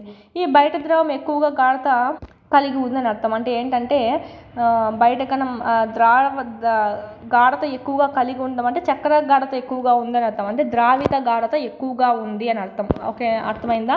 ఇదంతా మనకు బ్లూ కలర్లో ఉండే నీళ్ళు లోపల పక్క ఎక్కువ ఉన్నాయి, బయట పక్క తక్కువ ఉంది. అంటే ఏంటి, మిగతా స్పేస్ అంతా ఎవరు ఆక్రమించారు, ద్రావిత అనేది మనకు ఆక్రమించింది, అంటే చక్కెర అనేది ఆక్రమించింది అని. అంటే ఏమని, ఎక్కువ గాఢత కలిగి ఉంది కదా బయటంతా, ద్రావిత గాఢత ఎక్కువగా ఉంది అని అర్థం. ఇక్కడ ఇది మెన్షన్ చేయకపోయినా మనకి నీటి గాఢత లోపల నుంచి బయటికి అనేది మనకు రావడం జరుగుతుంది. ఇక్కడ చూసినట్టయితే నీళ్ళంతా లోపల ఉండేటంతా బయటకు వచ్చేస్తుంది, కాబట్టి లోపల ఉండే నీళ్ళంతా బయటకు వచ్చేస్తుంది, కాబట్టి నీటిని కోల్పోతుంది కణం అనేది. లోపల పక్క ఉండేది అంతా మనకు కణం అండి. ఓకే, ఇదంతా మనకు నీళ్ళంతా బయటికి రావడం వల్ల కోల్పోతుంది. అటువంటి ద్రావణాన్ని మనము అధిక గాఢత గల ద్రావణంగా మనము హైపర్టోనిక్గా అంటాం. ఎందుకంటే లోపల పక్క నీళ్ళంతా ఎక్కువ ఉంది కాబట్టి మనకి ఇక్కడ అధిక గాఢత అని చెప్పి అంటాము, అధిక గాఢత ద్రావణం అని చెప్పి అంటామండి. ఇది మనకు సంబంధించి. ఇక్కడ చూడండి, ఈసారి అయితే ఏమవుతుందంటే రెండు దిశల్లోనూ కణత్వచం ద్వారా ప్రసరిస్తూ ఉంటుంది. కణంలోకి ప్రవేశించే నీటి కంటే ఎక్కువ నీరు బయటికి వెళ్తూ ఉంది కాబట్టి, ఎక్కువ నీరు బయటికి వచ్చేస్తూ ఉంది కాబట్టి కణం ఏమవుతుందంటే కుచించుకుపోతుంది. ఇక్కడైతే కణం లోపలికి నీళ్లు బయట ఎక్కువగా ఉన్నాయి కాబట్టి లోపలికి నీళ్ళు తక్కువ ఉన్నాయి కాబట్టి నీళ్ళంతా లోపలికే ఉబ్బిపోతుంది కణం అనేది. ఇక్కడైతే మనకు లోపల కణం ఏమవుతుందంటే కుచించుకుపోతుంది. అంటే ఏమవుతుందంటే ఇదంతా కణం అనుకుంటే ఇదంతా మనకి ఇలా విధంగా లోపలికి వెళ్ళిపోతూ ఉంటుంది అనమాట. ఇదంతా కుచించుకుపోవడం, ఇదంతా ఖాళీగా ఉంటుంది, అంత కుచించుకుపోతుంది. మోస్ట్ ఇంపార్టెంట్ చూసుకోవాలి. కనుక ద్రవాభిసరణం అనేది పారగమ్య త్వచం ద్వారా వ్యాపనం చెందే ఒక ప్రత్యేకమైన అంశంగా మనం చెప్పుకోవచ్చు. ఈ రెండు అయిపోయినాయి. ఇంకా చూడండి, ఒకవేళ లోపల బయట రెండు ఒకటేగా ఉన్నాయనుకోండి, లోపల ఎంత ఉందో బయట కూడా అంతే ద్రావణం కలిసి కనుక ఉందనుకోండి, గాఢత నీటి గాఢత లోపల ఎలా ఉందో బయట అలానే ఉంది, ఈక్వల్గా ఉన్నాయనుకోండి. ఈ విధంగా ఉన్నప్పుడు, సమానంగా ఉన్నప్పుడు నీటికి కణత్వచం కూడా నికర కదలిక ఉండదు, అంతే కదా. లోపలిది బయటికి రావాలంటే ఒకసారి గాఢత ఎక్కువ తక్కువ ఉంటే లాక్కుంటుంది, లేకపోతే లాక్కోలేదు. సో అందుకే మనకి ఏమవుతుందంటే కదలిక, ఎలాంటి కదలిక ఉండలేదు, ఎక్కడ ఉండేదో అక్కడనే ఉంటాయి అన్నమాట. యాడేసిన గొంగళ అన్నీ అన్నట్టుగా ఏం కదలిక ఉండదు, దానిపైన చూసుకుంటూ ఉంటుంది. ఈ విధంగా బయట లోపల మొత్తం ఒకేలా ఉంటుంది. దీన్నే మనం ఏమంటామంటే సమగాఢత ద్రావణం అంటాం. లోపల బయట రెండు సమానంగానే ఉన్నాయి, సో అందుకే మనము సమగాఢత ద్రావణం అంటాం. దీన్నే ఇంగ్లీష్లో మనము ఐసోటోనిక్ అంటాం. నీరు రెండు దిశల్లోనూ కణత్వచం ద్వారా ప్రసరిస్తుంది, కానీ లోపలికి వెళ్ళే నీటి పరిమాణం బయటికి వచ్చే నీటి పరిమాణానికి సమానంగా ఉంటుంది. కాబట్టి నీటి నికర ప్రసరణ లేనట్టుగానే మనం అనుకోవాలి ఇక్కడ. అందుకే కణం అదే పరిమాణంలో ఉంటుంది, ఎలాగ ఉబ్బదు అలాగా, అంటే బాగా నీళ్ళన్నీ తీసుకొని ఉబ్బడం అనేది జరగదు, అలాగే కుంచుకుపోవడం అనేది కూడా జరగదు. ఓకే, ఈ విధంగా జరగకుండా దాని పరిమాణంలో అదే ఉంటుంది. ఇది మనకు సంబంధించి ఓకే మోస్ట్ ఇంపార్టెంట్. చాలామందికి అర్థమే కాని విషయం ఏంటంటే ఇదే మనకి చూసుకోవాలి. ఇంకోసారి చెప్తాను చూడండి. నీటి గాఢత అనేది చూసుకోవాలి మెయిన్. ఓకే, నీటి గాఢత అనేది బయట పక్క ఎక్కువగా ఉంది, లోన పక్క తక్కువగా ఉంది అంటే ఏమని అర్థము? లోపల పక్క చక్కెర అనేది ఎక్కువగా ఆక్రమించింది, చక్కెర ద్రావణం ఎక్కువగా ఉంది, బయట పక్క చక్కెర ద్రావణం అనేది తక్కువగా ఉంది. చక్కెర ద్రావణాన్ని వదిలేయండి, మీరు నీటి గాఢతనే మీరు దృష్టిలో పెట్టుకోండి. నీటి గాఢత బయట ఏమో ఎక్కువగా ఉంది, నీటి గాఢత లోపలేమో తక్కువగా ఉంది. సో ఏమవుతుందంటే ఎక్కువగా ఉన్న నుంచి తక్కువగా వెళ్ళిపోతుంది నీళ్ళు అనేది. ఓకే, మీకు గుడ్డు గుర్తు కోసం చెప్తున్నాను. నీళ్ళు పక్క ఎక్కువగా ఉన్నాయి, సో ఈ పక్కకు తక్కువగా ఉంది కాబట్టి లోపలికి వెళ్తున్నాయని. అకార్డింగ్ టు ద్రవాభిసరణం ఏంటంటే చక్కెర ద్రావణం అంటే ద్రావిత ఎక్కడైతే గాఢత ఎక్కువగా ఉంటుందో ఆడికి నీళ్ళు వెళ్తాయని చెప్పి. అంటే ఇక్కడ నీళ్ళు తక్కువగా ఉన్నాయంటే చక్కెర ద్రావణం ఎక్కువ ఉన్నట్టే కదా అర్థము. సో నీళ్ళు అనేటన్నీ మనకు ఆ ద్రావిత వైపుగా వెళ్ళిపోతున్నాయి. సో అది ఈసారి ఏమైంది, బయట పక్క ఎక్కువగా ఉంది చక్కెర అనేది. ఓకే, నీళ్ళు తక్కువ ఉన్నాయి, లోపల పక్క నీళ్ళు ఎక్కువగా ఉన్నాయి. సో అందుకే ఏమైంది, నీళ్ళంతా ద్రావిత ఎక్కడైతే ఉందో చక్కెర పాకం ఎక్కడైతే ఉందో అక్కడికి వచ్చేసాయి అనమాట. చక్కెరని గుర్తుపెట్టుకోండి, ఈజీగా ఉంటుంది నీళ్ళనే చక్కెరని. ఓకే, మీకు లేదు రెండు పక్కల సమానంగా ఉంది, సో ఎక్కడికి నీకు ఏమీ జరగవండి, కదలిక ఏమి ఉండదు. సేమ్ అది ఎక్కడ ఉండేది ఎక్కడ వేసిన కొంగలు అక్కడగానే ఉంటుంది అనమాట. ఇక్కడ మనం చూసుకున్నట్టయితే లోపల పక్క నీళ్ళు అనేటివి అల్పంగా ఉన్నాయి కాబట్టి, నీళ్ళు తక్కువగా ఉన్నాయి కాబట్టి, సో దీన్నే మనము అల్ప గాఢత ద్రావణం అన్నాం, హైపోటోనిక్ అన్నాం. లోపల పక్క నీటి శాతం ఎక్కువగా ఉంది కాబట్టి, నీటి గాఢత ఎక్కువగా ఉంది కాబట్టి దీన్నే మనము అధిక గాఢత ద్రావణం అన్నాం, హైపర్టోనిక్ అన్నాం. ఇక్కడ మనం చూసుకున్నట్లయితే సమానంగా ఉంది కాబట్టి దీన్నే మనము ఐసోటోనిక్ అన్నాం. ఓకే, మోస్ట్ ఇంపార్టెంట్ చూసుకోవాలి, కన్ఫ్యూజ్ కావద్దండి అసలు. మీకు ఇక్కడ డయాగ్రామ్స్ చూడండి, మీకు ఇక్కడ ఈ వాటర్ అనేది కూడా బ్లూ కలర్లో వేస్తున్నాను, బయట పక్కన ఎక్కువగా ఉంది లోపల పక్కన తక్కువగా ఉందని. ఓకే, ఇది మనకు సంబంధించి మోస్ట్ ఇంపార్టెంట్, చాలామందికి అర్థం కానటువంటి విషయం ఇది. ఓకే, నెక్స్ట్ ఇది కూడా ఇంపార్టెంట్. నీళ్ళు అనేటివి లోపల తక్కువ ఉన్నాయి కాబట్టి నీళ్ళంతా లోపలికి వెళ్ళిపోయి ఇది కణం అనేది ఉబ్బిపోతుంది. ఇక్కడ మనం చూసుకున్నట్టయితే లోపల ఉన్న నీళ్ళంతా బయటకు వస్తుంది కాబట్టి అంతే కదా, లోపల ఉన్న నీరు శాతం అంతా బయటకు వెళ్ళిపోతే ఏమవుతావు, బాగా కుంచుకుపోతుంది అనమాట. ఎగ్జాంపుల్ మనము డైలీ లైఫ్లో చూసినట్టయితే ఈ పక్క ఉంది చెప్తాను నేను, అది కూడా ఈ పక్క వచ్చింది.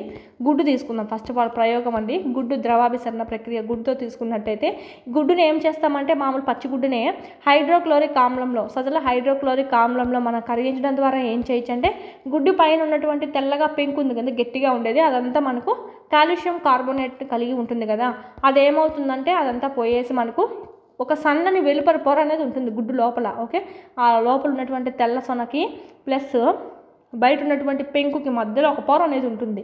ఆ పొర అనేది మనకు బాగా గట్టిగా ఊగి మనకు అది కనిపిస్తుంది, బయట గుడ్డు పెంక అంతా తీసేస్తామన్నమాట. సో ఈ విధంగా ఉంటే ఏమవుతుందంటే లోపల ఏం ప్రక్రియ జరిగేది మనకు బాగా కనిపిస్తుందండి, చూసుకోవచ్చు. గుడ్డును స్వచ్ఛమైన నీటిలో వేసి 5 నిమిషాల తర్వాత గమనించాలి. మనము ఏమి గమనిస్తాము, ద్రవాభిసరణ ద్వారా నీరు గుడ్డులోకి వెళ్తుంది కాబట్టి గుడ్డు అనేది ఉబ్బడం అనేది జరుగుతుంది. బయట ఉన్నటువంటి నీళ్ళంతా ఏమవుతుందంటే లోపల పక్క ఎక్కువగా గాఢత అనేది ఉంటుంది కదా గుడ్డు లోపల, సో ఈ బయట ఉండే నీళ్ళంతా దానికి వెళ్తుంది అనమాట గుడ్డులోకి. బయట ఉండే నీళ్ళంతా నీటి ద్రావణంలో వేసావు కదా, సో ఈ నీళ్ళంతా లోపలికి వెళ్ళి గుడ్డు అనేది ఉబ్బుతుంది అనమాట కొంత పరిమాణము. ఓకే, నెక్స్ట్ చూసినట్టయితే అధిక గాఢత గల ఉప్పు ద్రావణంలో వేయండి. ఇప్పుడు లోపల పక్క గుడ్డు అనేది ద్రావణం ఎంతో కొంత గాఢత కలిగి ఉంటుంది. నువ్వు తీసుకున్నటువంటి నీళ్లు నార్మల్ నీళ్లు కాకుండా చాలా ఉప్పు ఎక్కువ వేసేయండి. ఓకే, ఉప్పు చాలా ఎక్కువ వేసి బయట పక్క ఎక్కువ గాఢత తయారు చేయండి. ఉప్పు ఎక్కువ వేసేసినాం అనుకోండి, నీటికన్నా ఎక్కువ ఉప్పు వేసినామంటే ఉప్పు అంతా కరిగిపోయి ఏమవుతుందంటే బాగా డబల్ ఉప్పు నీళ్ళు అనేది అయిపోతాయి. ఇప్పుడు చక్కెర ఎక్కువ వేసినందుకు చక్కెరపాకం ఎలా తయారైందో ఆ విధంగా ఉప్పు ఎక్కువ వేసేసి అధిక గాఢత గల ఉప్పు ద్రావణంగా తయారు చేసామంటే కనుక లోపల ఉండేటువంటి నీళ్ళు ఏదైతే ఉందో గుడ్డు లోపల ఉన్నటువంటి నీళ్ళంతా ఏమవుతుంది, ఈ పక్క ఎక్కువ ఉంది కదా ద్రావిత అనేది, సో ఈ పైకి వచ్చేస్తుంది. అప్పుడు గుడ్డు ఏమవుతుందంటే కుంచుకుపోతుంది. ఓకే, గుడ్డు అనేది కుంచుకుపోతుంది. అర్థమైందా? లోపల పక్క నీళ్ళు తక్కువ ఉన్నాయి, లోపల పక్క ఉండే నీరంతా బయట పక్క ఉండేటువంటి ఈ గాఢత ఏదైతే ఉందో అది లాగేసుకోవడం అనేది జరుగుతుంది. ఉప్పు గాఢత అనేది ఎక్కువగా ఉంది కాబట్టి, సో లోపల పక్క నీళ్ళు ఏం లేకుండా కుంచుకుపోతుంది. సేమ్ యాజ్ అధిక గాఢత గల ద్రావణం మాదితే. ఓకే, హైపోటోనిక్ దాని ద్వారా లోపల పక్క నీళ్ళు అనేటివి ఉన్నాయి. ఇదంతా మనకు ఉప్పు ద్రావణం అనుకుంటాం అకార్డింగ్ టు దీని ప్రకారం. ఇదంతా గుడ్ అనుకుంటే ఇదంతా మనకు ఉప్పు నీరు ఎక్కువగా ఉంది. సో నీళ్ళన్నీ మనకు బయటకు వచ్చేసినాయి. సో కుంచుకుపోయింది. ఇది చూడండి నీళ్ళు, ఇది గుడ్ అనుకోండి. గుడ్డులో మనకు చూసినట్టయితే బయట పక్క నీళ్ళు ఎక్కువగా ఉన్నాయి, గుడ్డులో మనకు తక్కువగా ఉన్నాయి. సో బయట ఉన్నటువంతా లోపలికి అనేది వెళ్ళిపోయింది. బయట పక్క ఇంతకుముందు ఫస్ట్ ప్రయోగంలో నీళ్ళు తక్కువ, ఓన్లీ నీళ్ళే కదా వేసాము, ఎలాంటి గాఢత లేదు దాంట్లో. కానీ సెకండ్ పక్క వేసినప్పుడు ద్రావిత అనేది ఎక్కువ పెంచేసాం, ఉప్పు అనేది ఎక్కువ వేసేసాం, అంటే ద్రావితని ఎక్కువగా గాఢత చేసేసాం. ఓకే, ఇది మనకు సంబంధించి ఈ విధంగానే మనము గుడ్డు ద్రావణం తీసుకుంటాము. దీంతో చేసిన విధంగానే ఎండు ద్రాక్షతో కూడా చేయడే సేమ్ అదే వస్తుంది. నేరేడు పండుతో కూడా చేసినా కూడా మనకు అలాగే వస్తుంది అనమాట. అంటే సేమ్ ఈ విధంగా చేసినప్పుడు ఉబ్బిపోవడము, కుంచుకుపోవడం అనేది చూడవచ్చు మనము. ఎండు ద్రాక్ష, నేరేడు పండు సాధారణ నీటిలో వేసి వాటిని కొంత సమయం పాటు వదిలేసినామంటే ఏమవుతుంది, బాగా ఉబ్బుతుంది. అంటే బయట ఉన్నటువంటి నీళ్ళంతా తీసేసుకుంటుంది, లోపల పక్క ఉన్నటువంటి గాఢత అంతా. సాంద్రీకృత చక్కెర లేదా ఉప్పు ద్రావణంలో వేసామనుకోండి, అదే ఈ ఎండు ద్రాక్ష లేదా నేరేడు తీసుకొని బయట నీళ్ళల్లో మనకు నార్మల్ నీళ్ళు కాకుండా ఉప్పు ఎక్కువ వేసిన నీళ్ళు లేదా చక్కెర ఎక్కువ వేసిన నీళ్ళు వేసామనుకోండి, ఆ లోపల ఉన్నటువంటిదంతా బయటకు వచ్చేసి బాగా అతకపోవడం, కుంచుకుపోవడం అనేది జరుగుతుంది. ఇది మనకు ప్రతి కాయ నీటిని గ్రహిస్తుంది. నీటిలో ముంచినప్పుడు ఉబ్బడం అనేది జరుగుతుంది. అయితే గాఢమైనటువంటి ద్రావణంలో ఉంచినప్పుడు మాత్రము, ఓకే, ఇప్పుడు ఎక్కువ గాఢత ఉంది కదా చుట్టుపక్కల, ఓకే, చక్కెర నీళ్ళు కానీ చక్కెర ఎక్కువగా ఉన్నటువంటిది కానీ ఉప్పు ఎక్కువగా ఉన్నటువంటి దాంట్లో వేసినప్పుడు ఆ కాయలో ఉన్నటువంటి నీటి అనేది బయట ఉండేది లాగేసుకుంటుంది. తత్ఫలితంగా కుంచుకుపోవడం అనేది జరుగుతుంది. మంచినీటిలో నివసించే ఏకజీవులు మరియు చాలా మొక్కలు కణాల ద్రవాభిసరణ ద్వారానే నీటిని పొందడం అనేది జరుగుతుంది. మంచినీటిలో నివసించేటువంటి ఏకకణ జీవులు కణాలు ఏం చేస్తాయంటే, ఓకే, బయట పక్క నీళ్ళు అనేటివి ఎక్కువగా ఉన్నాయి కాబట్టి లోపలికి గ్రహించుకుంటుంది అవసరమైనప్పుడల్లా. ఈ విధంగానే నీటిలో ఉన్నటువంటి మొక్కలు ఇవన్నీ మనకు ఇక్కడ బతకడం అనేది జరుగుతుంది. నీటిని ఆ విధంగానే తీసుకుంటున్నాయి అన్నమాట. మొక్కల వేళ్ళ ద్వారా నీటిని పీల్చుకోవడం కూడా ద్రవాభిసరణగానే చెప్పుకోవచ్చు. మొక్కలు అనేటివి వేళ్ళ ద్వారా తీసుకుంటూ ఉంటాయి కదా నీళ్ళు. ఓకే, ఆహారం తయారు చేసుకోవడంలో భాగంగా ఎప్పటికప్పుడు నీళ్ళు అనేది ఆవిరైపోతూ ఉంటాయి. నీళ్ళ పరిమాణం తక్కువగా ఉంటుందన్నమాట. చుట్టుపక్కల ఉండే నీళ్ళంతా ఏం చేస్తుందంటే ఇది వేళ్ళ ద్వారా లాక్కొని పైకి పంపించుకుంటూ ఉండడం అనేది జరుగుతుంది. దీన్నే మనము ద్రవాభిసరణ అంటాము. ఎక్స్పెషల్లీ అడిగారంటే కనుక అంతర ద్రవాభిసరణం. మొక్కల వేర్లు చూసుకున్నట్టయితే నీటిని పీల్చుకోవడం అనేది అంతర ద్రవాభిసరణం, అంటే నీళ్ళని అంతరంగా ప్రవహింపజేసుకుంటూ ఉందన్నమాట. ఓకే, దీన్నే మనము అంతర ద్రవాభిసరణం అని చెప్పి అంటాము. ఇది మనకు కణం యొక్క జీవితంలో వాయువులు మరియు నీటి మార్పిడి వ్యాపనం అనేది చాలా ముఖ్యమైనదిగా చెప్పచ్చు. కణం అనేది దాని పరిసరాల నుంచి పోషణను కూడా పొందడం అనేది జరుగుతుంది. నెక్స్ట్ మనం చూసినట్టయితే ప్లాస్మా పొర చాలా మృదువైందండి.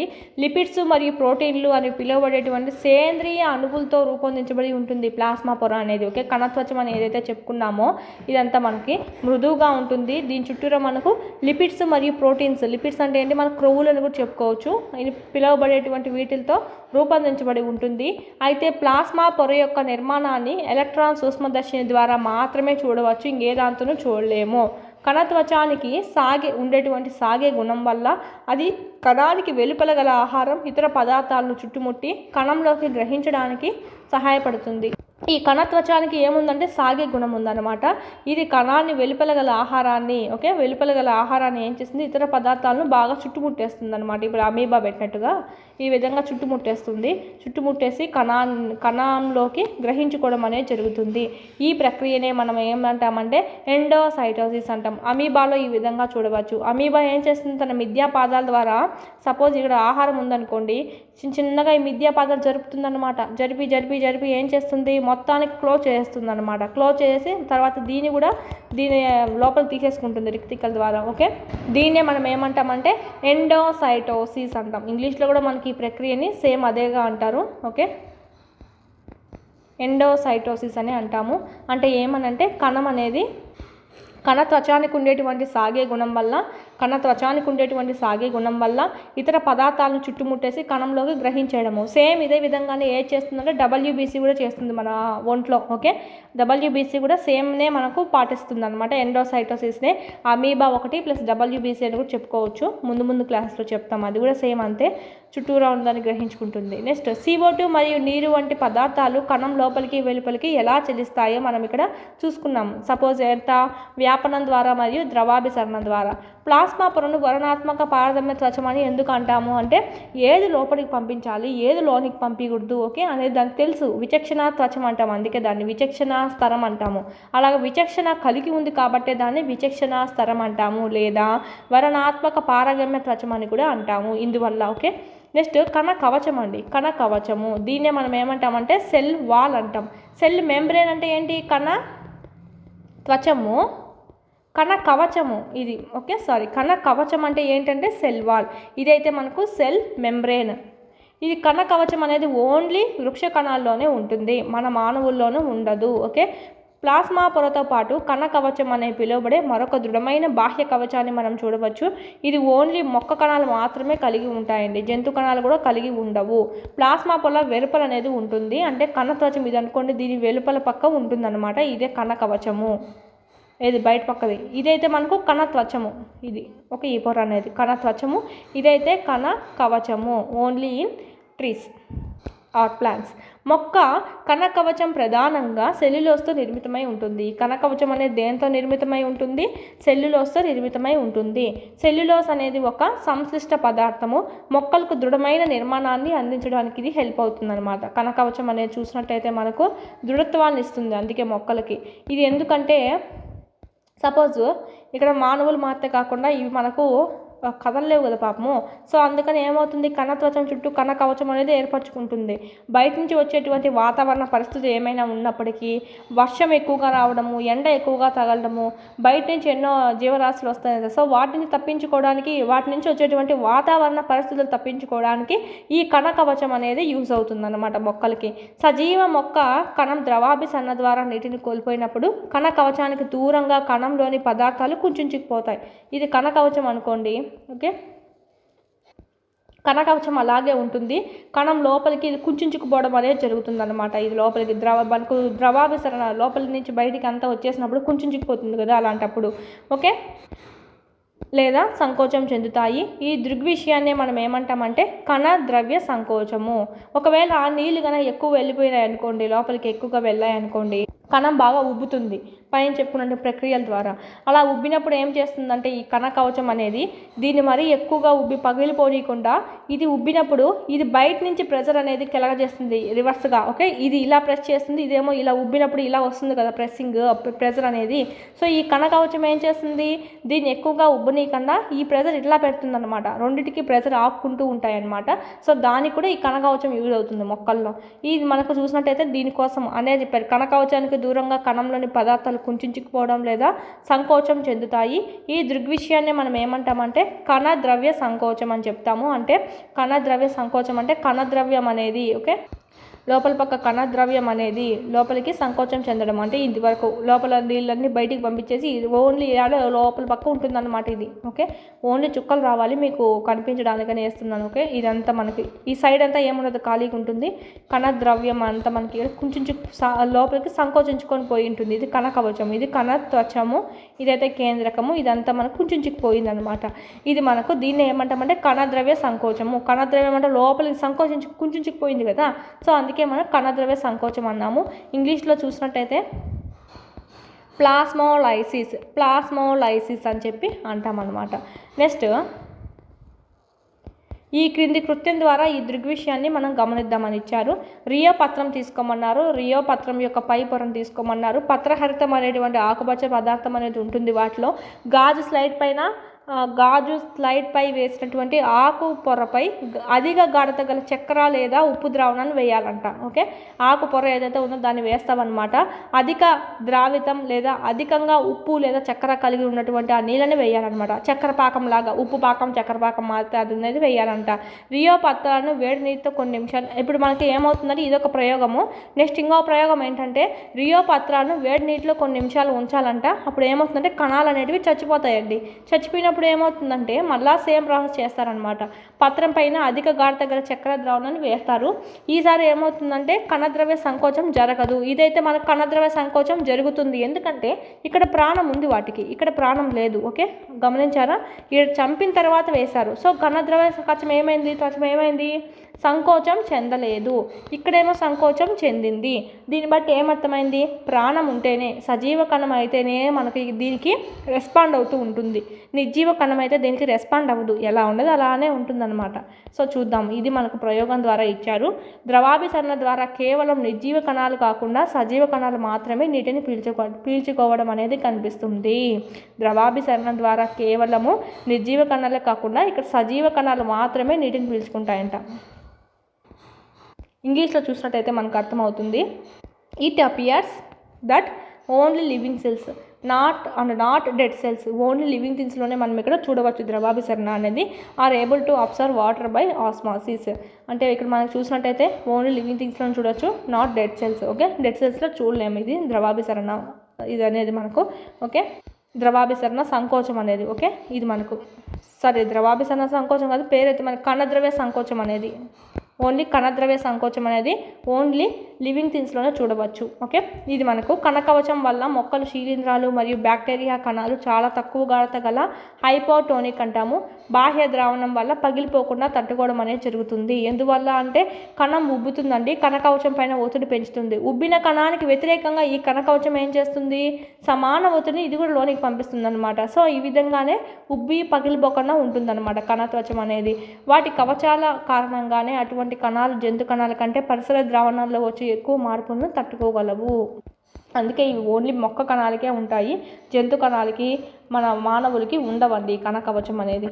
ఇది మనకు సంబంధించి కేంద్రకం. నెక్స్ట్ కేంద్రకాన్ని మనం ఇంగ్లీష్లో ఏమంటామంటే న్యూక్లియస్ అని చెప్పి అంటాము. నెక్స్ట్ చూసినట్టయితే కేంద్రకాన్ని కనుగొనడానికి మనము అయోడిన్ ద్రావణాన్ని యూజ్ చేస్తాము. ఫస్ట్లో ఏం చెప్పుకున్నాం? సాఫ్రనిన్ ద్రావణాన్ని కూడా యూజ్ చేస్తాం అనమాట. ఓకే, నెక్స్ట్ మిథైలిన్ బ్లూను కూడా యూజ్ చేస్తాం. సాఫ్రాన్ ద్రావణాన్ని లేదా మిథైలిన్ బ్లూ ద్రావణాన్ని లేదా అయోడిన్ ద్రావణాన్ని కూడా యూజ్ చేస్తాము. ఇది మనం చూసుకోవాలి. క్రింది వానిలో కేంద్రకాన్ని కనుగొనడానికి యూజ్ చేయనటువంటి ద్రావణం ఏది, యూజ్ చెయ్యని అని చెప్తాడు. సో చూసుకోవాలి. వాటి రసాయనిక నిర్మాణాల ప్రకారం కణాల యొక్క విధులు ప్రాంతాలు విభిన్నంగా రంగును పొందుతాయి. కొన్ని ప్రాంతాలు ఇతర ప్రాంతాల కంటే ముదురు రంగులో కనిపిస్తాయి. అయోడిన్ ద్రావణం కాకుండా మనం కణాలు రంజనం చేయడానికి ఈ సాఫ్రన్ ద్రావణం, మిథైలిన్ బ్లూ ద్రావణాన్ని కూడా యూజ్ చేయవచ్చు అన్నమాట. వాటి యొక్క కెమికల్ నిర్మాణాల ప్రకారం అండి ఆ కణాల మీద రంగు వేసినప్పుడు ఒక్కొక్కటి ఒక్కో రంగులో కనిపిస్తాయంట. అన్నీ ఒకే రంగులో, నువ్వు బ్లూ కలర్ వేసా కాబట్టి బ్లూనే కనిపించాలని ఏం లేదంట. కణాల యొక్క వివిధ ప్రాంతాలు విభిన్నంగా రంగును పొందడం అనేది జరుగుతుంది.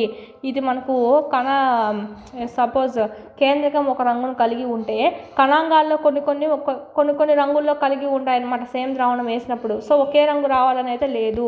ఓకే, కొన్ని ప్రాంతాలు ఇతర ప్రాంతాల కంటే ముదురు రంగులో కూడా కనిపిస్తూ ఉంటాయంట. సో మెయిన్గా మన కేంద్రకాన్ని కనుగొనడానికి అయితే మనం ఇక్కడ మిథైలిన్ బ్లూ, సాఫ్రన్ ద్రావణము, అయోడిన్ ద్రావణం అనేది యూజ్ చేస్తాము. Most important. నెక్స్ట్ కేంద్రకాన్ని ఆవరించి 2 పొరల కేంద్రక త్వచం అనేది ఉంటుందండి. కేంద్రకం ఉంటే ఇది మన కేంద్రకం అయితే ఈ కేంద్రకాన్ని ఆవరించి మనకు ఒక పొర అనేది ఉంటుంది. దీన్నే మనము కేంద్రక త్వచము అంటాం. ఓకే, కణంని ఆవరించి ఉండేది కణత్వచము, కేంద్రకాన్ని ఆవరించి ఉండేది కేంద్రక త్వచము. పేరులోనే ఉంటుంది మనకు ఈజీ. కేంద్రక త్వచాన్ని మనం ఇంగ్లీష్లో చూసినట్టయితే న్యూక్లియర్ మెంబ్రెయిన్ అని చెప్పి అంటాం. న్యూక్లియర్ మెంబ్రెయిన్ కేంద్రక త్వచము. ఈ కేంద్రక త్వచంని మనం చూసినట్టయితే కేంద్రకం లోపల నుండి దాని బయటకు అనగా కణద్రవ్యంకు పదార్థాన్ని బదిలీ చేయడానికి అనుమతించేందుకు కేంద్రక త్వచానికి రంధ్రాలు కలిగి ఉంటాయి. సేమ్ యాజ్ మనకి ఇక్కడ కణత్వచం మాదిరితేనే, సేమ్ యాజ్ మనకు కణత్వచం లాగానే కణత్వచం కూడా రంధ్రాలు కలిగి ఉండి లోపలికి ఏది పంపాలి బయటకి ఏది పంపాలని నిర్వర్తిస్తూ ఉన్నట్టుగానే కేంద్రకం చుట్టూ ఉండేటువంటిది కూడా కేంద్రక త్వచం కూడా రంధ్రాలు కలిగి ఉంటుంది. బయటికి ఏమి బదిలీ చేయాలి, లోపలికి ఏమి అనుమతించాలి అనేది కూడా ఇది హ్యాండిల్ చేస్తూ ఉంటుంది. కణ విభజన జరిగేటప్పుడు మాత్రమే కడ్డీ వంటి నిర్మాణాలు మనకు కనిపిస్తూ ఉంటాయి. వాటినే మనం క్రోమోజోమ్స్ అంటాము. క్రోమోజోమ్స్ను కేంద్రకం కలిగి ఉంటుంది. కేంద్రకంలో మనకి కేంద్రకాంశం ఉంటుంది మరియు క్రోమోజోమ్స్ అనేటివి ఉంటాయి. ఇవి ఓన్లీ కణ విభజన చెందేటప్పుడు మాత్రమే కనిపిస్తాయి. తల్లిదండ్రుల నుంచి తర్వాత తరానికి సంక్రమించే జన్యు సమాచారం అంతా ఈ క్రోమోజోమ్లలో డిఎన్ఏ రూపంలో ఉంటుంది. డిఎన్ఏ అంటే ఏంటంటే డిఆక్సీ రైబోన్యూక్లిక్ ఆమ్లం. డిఆక్సీ అంటే ఏంటంటే ఆక్సిజన్ లేనటువంటి రైబోన్యూక్లిక్ ఆమ్లం అని అర్థం అనమాట. ఆర్ఎన్ఏ అంటే ఏంటి? రైబోన్యూక్లిక్ ఆమ్లం అంటే ఆక్సిజన్ ఉన్నటువంటిది అని. దీంట్లో మనకు మెన్షన్ చేశారు డిఆక్సీ అని, అంటే ఆక్సిజన్ అనేది ఉండదు. డిఎన్ఏ ఆక్సిజన్ లేనటువంటి రైబోన్యూక్లిక్ ఆమ్లం అని చెప్పి పేరండి. ఓకే, హై క్లాసెస్లో వస్తుంది. ఈ క్రోమోజోమ్స్లలో మనకు డిఎన్ఏని చూడవచ్చు. ఈ డిఎన్ఏ రూపంలో ఉంటాయండి మనకు జన్యువులు అనేటివి. దీని ద్వారానే మనకు సంక్రమించడం జరుగుతుంది. అనువంశికత అంటాం కదా, ఈ తల్లిదండ్రుల లక్షణాలన్నీ మనకు దీని ద్వారానే సంక్రమిస్తూ ఉంటాయి. క్రోమోజోమ్లు డిఎన్ఏ మరియు ప్రోటీన్లతో కూడినటువంటి నిర్మాణాలు. క్రోమోజోమ్స్నే మనం ఏమంటామంటే వేటితో తయారై ఉంటాయి అంటే డిఎన్ఏ మరియు ప్రోటీన్స్తో తయారై ఉంటాయి. ఈ డిఎన్ఏస్ ఏం చేస్తాయి, జన్యు సమాచారాన్ని మోసుకెళ్తాయి. ఈ ప్రోటీన్స్ అనేటివి ఉంటాయి. ఇంకా మనకి ప్రోటీన్స్ ప్లస్ డిఎన్ఏ కలిపి క్రోమోజోమ్లను ఏర్పరుస్తాయి. కణాలను నిర్మించడానికి మరియు ఏర్పరచడానికి అవసరమైనటువంటి సమాచారాన్ని డిఎన్ఏ అణువులు కలిగి ఉంటాయి. కణాలను నిర్మించడానికి దాన్ని ఎలా ఏర్పరచాలి అనేటువంటి సమాచారం అంతా మనకు డిఎన్ఏలో ఉంటుందన్నమాట. డిఎన్ఏలో క్రియాత్మక విభాగాలను జన్యువులు అంటారు. డిఎన్ఏలో ఉండేటువంటి ఆ యాక్టివ్ భాగాలనే మనం ఏమంటామంటే జన్యువులు, జీన్స్ అంటాం అన్నమాట. ఈ ఓన్లీ కణ విభజన చెందినప్పుడు ఈ డిఎన్ఏ చూసినట్టయితే కణ విభజన చెందేటప్పుడు ఫలదీకరణం జరుగుతూ ఉంటుంది కదా, అప్పుడు మనకు 2 కణాలు అనేటివి మిగతా కణాలుగా విభజన చెందుతూ ఉంటాయన్నమాట. ఈ విభజన చెందేటప్పుడు ఈ డిఎన్ఏ క్రోమాటిన్ పదార్థంలో భాగంగా ఉండడం అనేది జరుగుతుంది. క్రోమాటిన్ పదార్థంలో భాగంగా డిఎన్ఏ ఉంటుంది. క్రోమాటిన్ పదార్థం చిక్కుబడిన దారాలు వంటి పదార్థంగా ఉంటుంది. సపోజిటరీలో చిక్కుబడినటువంటి దారాలు వంటిగా ఉంటుందన్నమాట. ఈ కణ విభజన చెందేటప్పుడు ఏమవుతుందంటే క్రోమాటిన్ పదార్థం అనేది క్రోమోజోమ్లుగా మారడం అనేది జరుగుతుంది. క్రోమోజోమ్లుగా మారుతుంది. చిక్కుబడినటువంటి దారాల నుంచి మామూలుగా ఇలాగ మనకి రావడం జరుగుతుంది క్రోమోజోమ్స్గా. ఒక కణం విభజన చెంది 2 కొత్త కణాలను ఏర్పరిచే కణ ప్రత్యుత్పత్తి ప్రక్రియలో కేంద్రకం అనేది ప్రధాన పాత్ర పోషించడం అనేది జరుగుతుంది. అంతే కదా, మనకి ఇక్కడ కణం యొక్క రసాయన చర్యలను నిర్దేశించడం ద్వారా కణం అభివృద్ధి చెందే విధానాన్ని, దాని పరిపక్వ సమయంలో అది ఏ రూపంలో కనిపిస్తుందో నిర్ణయించడంలో కూడా పర్యావరణంతో పాటు ఇది కీలక పాత్ర పోషించడం అనేది జరుగుతుంది. బ్యాక్టీరియా వంటి కొన్ని జీవులలో కేంద్రక త్వచం లేకపోవడం వల్ల కణం యొక్క కేంద్రక పాత్రం సరిగ్గా కనిపించదన్నమాట, సరిగ్గా ఏర్పడదు. ఏది, బ్యాక్టీరియా వంటి వాటిల్లో కేవలం కేంద్రక ఆమ్లాలను మాత్రమే కలిగి ఉండి సరిగ్గా ఏర్పడకుండా ఉండేటువంటి కేంద్రక ప్రాంతాన్ని మనం ఏమంటామంటే న్యూక్లియాయిడ్ అంటాం. కేవలం కేంద్రక ఆమ్లాలను మాత్రమే కలిగి ఉండి సరిగ్గా ఏర్పడకుండా ఉండేటువంటి కేంద్రక ప్రాంతాన్ని మనము న్యూక్లియాయిడ్ అంటాం అన్నమాట. ఈ కేంద్రక త్వచం లేని కణాలనే మనం ఏమంటాం, కేంద్రక పూర్వ కణాలు అంటాం. అంటే కేంద్రకం మనం చూసినట్టయితే కేంద్రకం చుట్టూ త్వచం ఉంటుందని చెప్పాం కదా, కేంద్రక త్వచం అనేది. ఈ కేంద్రక త్వచం లేని వాటిని మనం ఏమంటామంటే కేంద్రక పూర్వ కణాలు అని అంటాము. కేంద్రక త్వచం కనుక కలిగి ఉంటే దాన్నే మనము నిజ కేంద్రక కణాలు అని అంటాం అనమాట. ఇక్కడ మనకు ప్రో అంటే ఏంటంటే మనకు ఇంగ్లీష్లో అంటాం అనమాట. ప్రో ఇక్కడ మనం చూసుకున్నట్టయితే ఇక్కడ ఇచ్చారు చూడండి, ప్రోకారియోట్స్లో ప్రో అంటే ఏంటంటే ప్రిమిటివ్ ఆర్ ప్రైమరీ అని అర్థము. కార్యోట్స్ అంటే ఏంటంటే కార్యాన్ లేదా న్యూక్లియస్ అని చెప్పి అర్థము. నిజ కేంద్రక కణాలే మనము యూకారియోట్స్ అని చెప్పి అంటామన్నమాట. ఇది మనకి ఇంగ్లీష్లో చూసుకున్నాము. ప్రో అంటే ఏంటి, ఆదిమ లేదా ప్రాథమిక. కార్యాట్ లేదా కార్యాన్ అంటే ఏంటి, కేంద్రకము అని అర్థం అనమాట. ఇదే కేంద్రక పూర్వ కణాలు ప్రోకారియోట్స్. ఈ నిజ కేంద్రక కణాలే మనము యూకారియోట్స్ అని చెప్పి అంటాం. దీంట్లో మనకు కేంద్రక త్వచం ఉంటుందన్నమాట. నిజ కేంద్రక కణాలలో ఉన్న ఇతర కణద్రవం కణాగాలను కూడా కేంద్రక పూర్వ కణాలు కలిగి ఉండవు. నిజ కేంద్రక కణాలలో ఉన్నటువంటి ఇతర కణద్రవ్య కణాంగాలు, నిజ కేంద్రక కణాల్లో ఉన్నటువంటి ఈ కణాంగాలు ఏవైతే ఉన్నాయో మైటోకాండ్రియా, గాల్జీ సంశ్లిష్టం ఇలాంటివన్నీ కూడా కేంద్రక పూర్వ కణాలలో కలిగి ఉండవంట. 5.4లో ఇచ్చేది ఉండవు అని ఇచ్చారు. చూసుకోవాలి. క్రింది వాటిలో సరైనది సరికాందేదని ఇచ్చి ఉంటాయి అని ఇస్తాడు. సో చూసుకోవాలి, ఉండవండి. ఈ కణాంగాలు అనేటివి ఉండవు. అటువంటి కణాంగాల యొక్క అనేక విధులు కణద్రవ్యం యొక్క అభివృద్ధి చెందని వ్యవస్థీకరణ భాగాల ద్వారా కూడా నిర్వహించబడతాయి. ఈ విధంగా ప్రతిదానికి ఒకటి ఉండదు కణాంగాలు అనేటివి. అయినా ఏం చేస్తాయంట, ఈ విధులన్నీ చేస్తుంది, కణద్రవ్యంలో ఉండేటువంటి అభివృద్ధి సరిగ్గా చెందని వ్యవస్థీకృత భాగాలు చెప్పుకున్నాం కదా ఇంతకుముందు చెప్పుకున్నట్టు. సో ఆ విధంగా అవి నిర్వహిస్తూ ఉంటాయంట. 5.2లో చూడండి, 5.4లో ఇచ్చారు మనకి. ఇక్కడ కేంద్రక పూర్వ కణం అనేది ఇచ్చారు.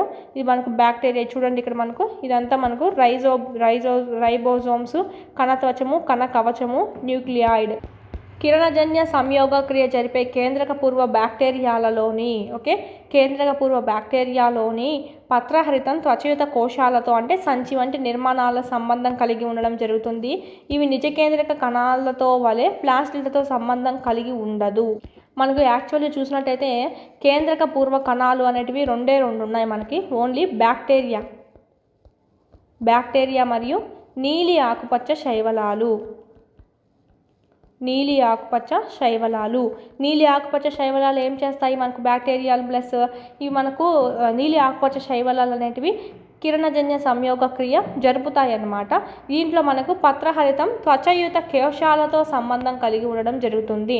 నిజకేంద్రక కణాల వల్ల ప్లాస్టిక్తో సంబంధం కలిగి ఉండదు. అంటే ఇక్కడ ఓన్లీ ఈ రెండు మాత్రమే కేంద్రక పూర్వ కణాలు. మిగతా చెట్లు మొక్కలు ఉన్నాయి కదా, వేరే మొక్కలు ఇలాంటివన్నీ మనకు నిజకేంద్రక కణాల కిందికి వస్తుంది. దీంట్లో మనకు ప్లాస్టిక్స్ అనేటివి ఉంటాయి, వీటితో సంబంధం కలిగి ఉంటుంది. ఏంటి? కిరణజన్య సంయోగ క్రియ అనేది. కానీ దీంట్లో పత్రహరితం అనేది త్వచయుత కోశాలతో సంబంధం కలిగి ఉంటుంది. వీటిల్లో ఉన్నటువంటి ప్లాస్టిక్స్ అనేటివి వీటిల్లో ఉండవు. నీలి ఆకుపచ్చ శైవలాలు కూడా కిరణజన్య సంయోగం జరుపుతాయి కదా, అయితే ఇది మనకు కేంద్రక పూర్వజీవిగా చెప్పుకోవచ్చు అనమాట. నెక్స్ట్ చూద్దాము కణ ద్రవ్యం అండి, సైటోప్లాజం. నెక్స్ట్ ప్రతి కణం కణత్వచంతో ఆవరించబడిన పెద్ద ప్రాంతాన్ని మనం చూడవచ్చు. ఓకే, కణత్వచంతో ఆవరించబడినటువంటి పెద్ద ప్రాంతాన్ని చూస్తాము. ఈ ప్రాంతం చాలా తక్కువ రంగును కలిగి ఉంటుంది. అంటే ఈ ప్రాంతం ఇక్కడ మనకి ఇదంతా మనకు చాలా తక్కువ రంగును తీసుకుంటుందంట. దీన్నే మనం ఏమంటామంటే కణ ద్రవ్యం అంటాం, సైటోప్లాజం అంటాం. ఇంగ్లీష్లో మనకి CYTOPLASM, సైటోప్లాజం. నెక్స్ట్ ఇక్కడ చూసినట్టయితే కణ ద్రవ్యము ప్లాస్మా పొర లోపల ఉండే ద్రవ పదార్థం. ఇది ప్లాస్మా పొర అయినప్పుడు దీని లోపల ఉండేటువంటిది ఇదంతా ఏంటి? ద్రవ పదార్థం. ఇదేమో మనకు కేంద్రకము. ఇది అనేక ప్రత్యేకమైనటువంటి కణాంగాలను కలిగి ఉంటుంది. అంతే కదా, మనకి ఇక్కడ చూసుకున్నట్టయితే న్యూక్లియస్ ఉంటుంది, కేంద్రకం ఉంటుంది, ఇక్కడ మనకు మైటోకాండ్రియా ఉంటుంది, గాల్జీ సంసిస్టమ్ ఉంటుంది, సంథింగ్ చాలా వరకు ఉంటాయి, లైజోజోమ్స్ ఉంటాయి, ఇలా విధంగా ఉంటాయి అన్నమాట. వాటినే మనం కణాంగాలు అంటాం. ఈ కణాంగాలలో ప్రతిదీ కణం కోసం ఒక నిర్దిష్ట పనిని నిర్దిష్ట విధిని నిర్వహిస్తూ ఉంటుంది. మైటోకాండ్రియా ఒక పని చేస్తూ ఉంటే గాల్జీ సంసిస్టమ్ ఇంకో పని చేస్తుంది, లైజోజోమ్స్ ఇంకో పని చేస్తుంది. ఓకే, ఈ విధంగా ఒక్కొక్క దానిపైన ఒక్కొక్కటి చేసుకుంటూ ఉంటుంది. ఈ కణాంగాలు త్వచాలచే ఆవరించబడి ఉంటాయి. ఈ కణాంగాలన్నీ త్వచాలతో ఆవరించబడి ఉంటాయన్నమాట. ఈ మైటోకాండ్రియా అయితేనేమి, మిగతా అన్నీ అయితేనేమి ఒక కణాలు దాని చుట్టూ మళ్ళీ ఒక త్వచం అనేది ఉంటుంది. కేంద్రక పూర్వ కణాలలో స్పష్టమైన కేంద్రకం లేకపోవడంతో పాటు త్వచంచే ఆవరించబడిన కణాంగాలు కూడా ఉండవు. ఇది మనకి ఎలాగో కేంద్రక పూర్వ కణం అని చెప్పుకున్నాము. ఇక్కడ ఉండేటువంటివి ఏవైతే ఉన్నాయో వస్తువులు కణాంగాలు, ఇక్కడ మనకు దాని చుట్టూ కణత్వచం అనేది ఉండదంట. ఓకే, ఇది కూడా మనం చూసుకున్నాము. దీన్నే మనం ఏమన్నాము? న్యూక్లియాయిడ్ అని చెప్పి అన్నాము. ఇక్కడ మనం చూసుకున్నాం కదా ఆల్రెడీ. కేవలం కేంద్రక ఆమ్లాలను కలిగి ఉండి సరిగ్గా ఏర్పడినటువంటి కేంద్రక ప్రాంతాన్ని మనము న్యూక్లియాయిడ్ అని అంటామని. సో అదేవిధంగా అలాంటివి ఉంటాయి అని చెప్పి కేంద్రక పూర్వ కణాలలో ఈ విధంగా వాటికి త్వచం అనేది ఉండదు. త్వచంతో ఆవరించబడిన కణాంగాలు అనేటివి ఉండవు. ఓకే, స్పష్టమైన కేంద్రకము ఉండదు, దాంతోపాటు త్వచంతో ఆవరించబడినటువంటి కణాంగాలు కూడా ఉండవు. మరోవైపు నిజ కేంద్రక కణాలు కేంద్రక త్వచం ఉంటుంది, త్వచంతో ఆవరించబడినటువంటి కణాంగాలు కూడా ఉంటాయి. రివర్స్ రెండు చూసుకోవాలి. త్వచం యొక్క ప్రాముఖ్యతను వైరస్ల ఉదాహరణగా వివరించవచ్చు. త్వచం యొక్క ప్రాముఖ్యతను మనం వైరస్ని బాగా ఎగ్జాంపుల్గా చెప్పుకోవచ్చు. వైరస్లు ఏ విధమైన పొరలను కలిగి ఉండవంట. ఓకే, ఏ విధమైనటువంటి పొరలను కలిగి ఉండవంట వైరస్లు అనేటివి. అందువల్ల ఏం చేస్తాయి? అవి జీవుల శరీరంలోకి ప్రవేశించి దాని కణ యాంత్రాంగం ద్వారా అభివృద్ధి చెందే వరకు జీవ లక్షణాలు అనేటివి వ్యక్తపరచవు. తర్వాత ఇంత ఇంక్యుబేషన్ పీరియడ్ అని ఉంటుంది. ఆ ఇంక్యుబేషన్ పీరియడ్ తర్వాతనే అవి దాని లక్షణాలను బయటికి తీసుకొస్తుందన్నమాట. ఓకే, ఇది మనకు ఎగ్జాంపుల్గా చెప్పుకోవచ్చు వైరస్లకి. మోస్ట్ ఇంపార్టెంట్ చూసుకోవాలి ఇది కూడా. నెక్స్ట్ చూసినట్టయితే చాలా పెద్ద లెసన్స్ ఉంటాయి, ప్రతి పాయింట్ మనకి ఇంపార్టెంట్ అండి, చూసుకోవాలి. వ్యత్యాసాలు చెప్పమన్నారు. కేంద్రక పూర్వ నిజ కేంద్రక కణాల్లో మనకు వ్యత్యాసాలు అనేటివి చెప్పండి అన్నారు. సో పైన చూసుకున్నాం ఆల్రెడీ. పరిమాణం చూసినట్టయితే సాధారణంగా చిన్నదంట, 1 నుంచి 10. ఓకే, ఇక్కడ మన 1 UM అంటే ఏంటంటే 10 పవర్ అంటే 10⁻⁻6 M. ఇక్కడ మనకు సాధారణంగా పెద్దగా ఉంటాయి, 5 నుంచి 100 వరకు. ఒక కేంద్రక ప్రాంతం చూసినట్టయితే ఇదైతే ఈ పక్క అయితే నిజ కేంద్రక అయితే బాగా ఏర్పరచబడి ఉంటుంది, ఈ పక్క అయితే బాగా ఏర్పరచబడి ఉండదు. చుట్టూ కేంద్రక త్వచంచే ఆవరించబడి ఉంటుంది, ఇక చుట్టూ కేంద్రక త్వచం అనేది ఉండదు. వీటిని ఏమంటాం? న్యూక్లియాయిడ్ అని అంటాం. న్యూక్లియాయిడ్ వీటిని అయితే మనం చుట్టూ ఆవరించి ఉంటుంది, దీనికి ఏం పేరేం లేదు. ఓకే, నెక్స్ట్ క్రోమోజోమ్స్ అనేటివి ఎన్ని ఉంటాయంటే ఒకటే ఉంటుందంట. ఈడంటే ఒకటి కంటే ఎక్కువగా ఉండడం అనేది జరుగుతుంది. కేంద్రక పూర్వ కణంలో క్రోమోజోమ్ సంఖ్య ఎంత అని అడుగుతారు, చూసుకోవాలి. ఒకటే ఉంటుంది. ఇక్కడైతే ఒకటి కంటే ఎక్కువగా ఉంటాయి. త్వచయుత కణాంగాలు ఉండవు. ఇక్కడైతే ఉండవు, చెప్పాం కదా ఆల్రెడీ ఇంతకుముందే. ఈడైతే త్వచయుత కణాంగాలు అనేటివి ఉంటాయి. ఓకే, కేంద్రక త్వచం కూడా ఉంటుంది. ఇది మోస్ట్ ఇంపార్టెంట్, చూసుకోవాలి. నెక్స్ట్ కణాంగాలండి. కణాంగాలు వీటినే మనం చూసినట్టయితే సెల్ ఆర్గానెల్స్. నెక్స్ట్ ప్రతి కణం దాని అంతర్భాగాలను బాహ్య వాతావరణం నుంచి వేరు చేసి ఉంచడానికి దాని చుట్టూ ఒక త్వచాన్ని కలిగి ఉంటుందంట. ప్రతి కణము దాని అంతర్భాగాలను బాహ్య వాతావరణం నుంచి వేరు చేసి ఉంచడానికి దాని చుట్టూ ఒక త్వచాన్ని కలిగి ఉంటుంది. బహుకణ జీవులతో సహా పెద్ద మరియు సంశిష్ట కణాలకు వాటి క్లిష్టమైన నిర్మాణం మరియు విధులకు అనుకూలించే చాలా రసాయనిక చర్యలు అనేటివి అవసరమవుతాయి. వివిధ రకాలైనటువంటి ఈ చర్యలే ఒకదానికొకటి వేరుగా ఉంచడానికి ఈ కణాలు తమలోని త్వచంచే ఆవరించబడినటువంటి చిన్న నిర్మాణాలు లేదా కణాంగాలు ఉపయోగించుకుంటాయి. ఇవన్నీ మనకు చూడండి, ప్రతిదానికి ఒకటి చుట్టూరా ఉండడం అనేది ఉంటుంది. కేంద్రక పూర్వ కణాల నుంచి నిజ కేంద్రక కణాలను వేరుపరిచే లక్షణాల్లో ఇది ఒకటిగా చెప్పుకోవచ్చు. కేంద్రక పూర్వ కణాల్లో వాటి చుట్టూ కణత్వచం అనేది ఉండదు కదా, కణాంగాల చుట్టూ కణత్వచం ఉండదని చెప్పాము. ప్లస్ కేంద్రకం చుట్టూ కూడా కేంద్రక త్వచం ఉండదని చెప్పాము. సో ఇది మన మెయిన్ లక్షణము అని చెప్తున్నారు, ఈ రెండింటిని డిఫరెన్స్ చేయడానికి. ఓకే, వీటిలో కొన్ని కణాంగాలు ఎలక్ట్రాన్ సూక్ష్మదర్శినితో మాత్రమే చూడగలుగుతాం. ఎగ్జాంపుల్ ఏంటంటే అంతర్జీవ ద్రవ్యజాలాన్ని ఎలక్ట్రాన్ సూక్ష్మదర్శిని మాత్రమే చూడగలుగుతాము.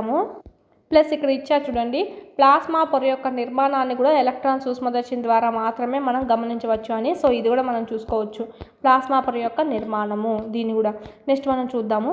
ఓకే, ఇది మన కణం అనేది ఇచ్చారు చూడండి, జంతు కణం ఇచ్చారు. ఫస్ట్ ఆఫ్ ఆల్ ఇది చూద్దాము.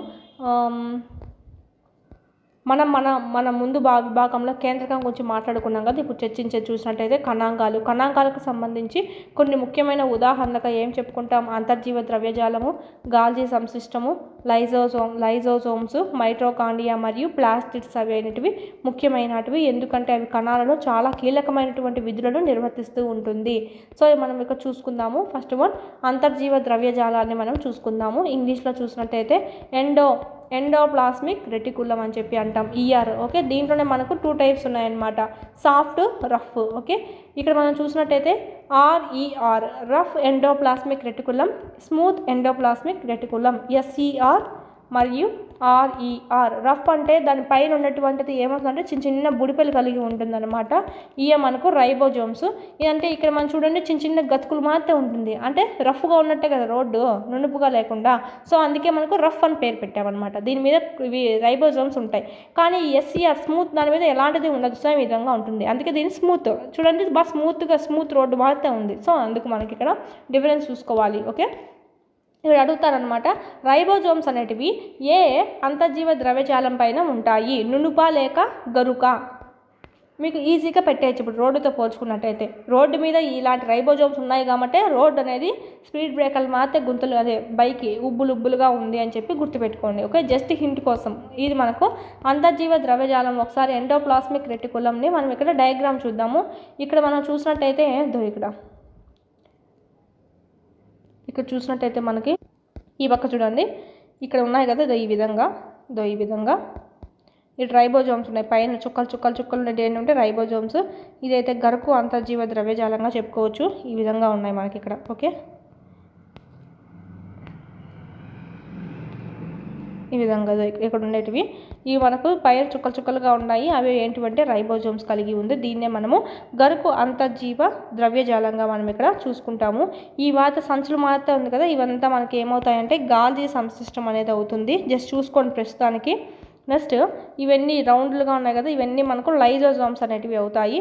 ఇదేంటంటే మైటోకాండ్రియా. ఇదైతే మనకు ప్లాస్మా పొర.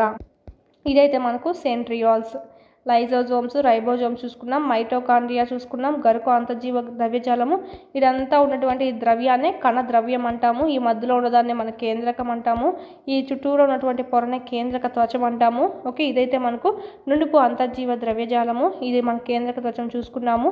ఇది మనకు సంబంధించి ఇదైతే ప్లాస్మా పొర అంటే కేంద్రక త్వచము. ఓకే, కణ త్వచం అండి. ప్లాస్మా పొరని మనము కణ త్వచం అని కూడా అంటాము.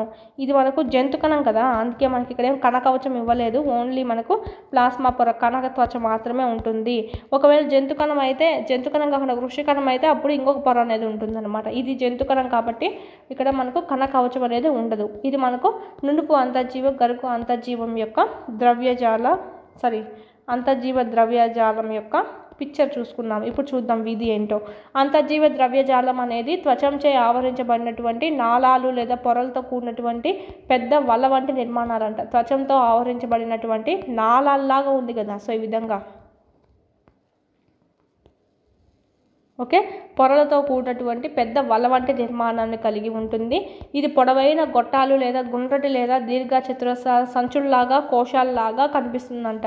పొడవైన గొట్టాల మాదిరితే కనిపిస్తుందంట. ఓకే, నెక్స్ట్ గుండ్రని దీర్ఘ చతురస్రాకార సంచుల్లాగా కనిపిస్తుందంట.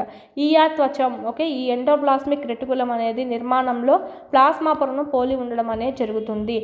ఆప్షన్స్ మనకి ఇస్తారు, చూసుకోవాలి. ఈఆర్ త్వచం నిర్మాణంలో క్రింది దేన్ని మనకు పోలి ఉంటుంది అంటే కణ త్వచము లేదా ప్లాస్మా పొరను పోలి ఉంటుంది. 2 రకాల ఈఆర్స్ అనేటివి ఉన్నాయి. ఒకటి రఫ్ గరుకు అంతర్జీవ ద్రవ్యజాలం, రఫ్ ఎండోప్లాస్మిక్ రెటికులం, నునుపు అంతర్జీవ ద్రవ్యజాలం, సాఫ్ట్ ఎండోప్లాస్మిక్ రెటికులం. ఈ ఆర్ఈఆర్ సూక్ష్మదర్శిని కింద గరుకుగా కనిపిస్తుందంట. ఎందుకంటే దాని ఉపరితలంపై రైబోజోమ్స్ అనేటివి ఉంటాయి, చిన్న రేణువు మాదిరితే. ఇప్పుడు స్పీడ్ మనకు రోడ్డు మీద ఏ విధంగా అయితే గులకరాళ్ళు ఉంటాయి, ఏ విధంగా మనకు చూడడానికి రోడ్ రఫ్గా ఉన్నట్టు అనిపిస్తుందో, సో ఆ విధంగా మనకు రఫ్ ఎండోప్లాస్మిక్ రెటికులం మీద మనకి ఇక్కడ రైబోజోమ్స్ అనేటివి చూడవచ్చు, అతకబడి ఉంటాయి. అన్ని క్రియాశీల కణాలలో ఉండేటువంటి రైబోజోమ్స్ ప్రోటీన్ల తయారీకి సంబంధించిన ప్రదేశాలు. ఈ రైబోజోమ్స్ ఏం చేస్తాయి? ప్రోటీన్లను తయారు చేస్తాయి అన్నమాట. ఎక్కడైనా సరే రైబోజోమ్స్ ఉన్నాయంటే కనుక ఈ ప్రోటీన్ల తయారీలోనే మనకు ఇక్కడ యూజ్ అవుతుందంట, అదే ఇచ్చారు. అన్ని క్రియాశీల కణాల్లో ఉండేటువంటి రైబోజోమ్స్ ప్రోటీన్ల తయారీకి సంబంధించినవి. తయారు చేసుకున్నటువంటి ప్రోటీన్లు అంతర్జీవ ద్రవ్యజాలంను ఉపయోగించుకొని కణంలోని వివిధ భాగాలకు సరఫరా చేస్తాయంట. ఓకే, ఈ రైబోజోమ్స్ ఏం చేస్తాయి? ప్రోటీన్లను తయారు చేస్తాయి.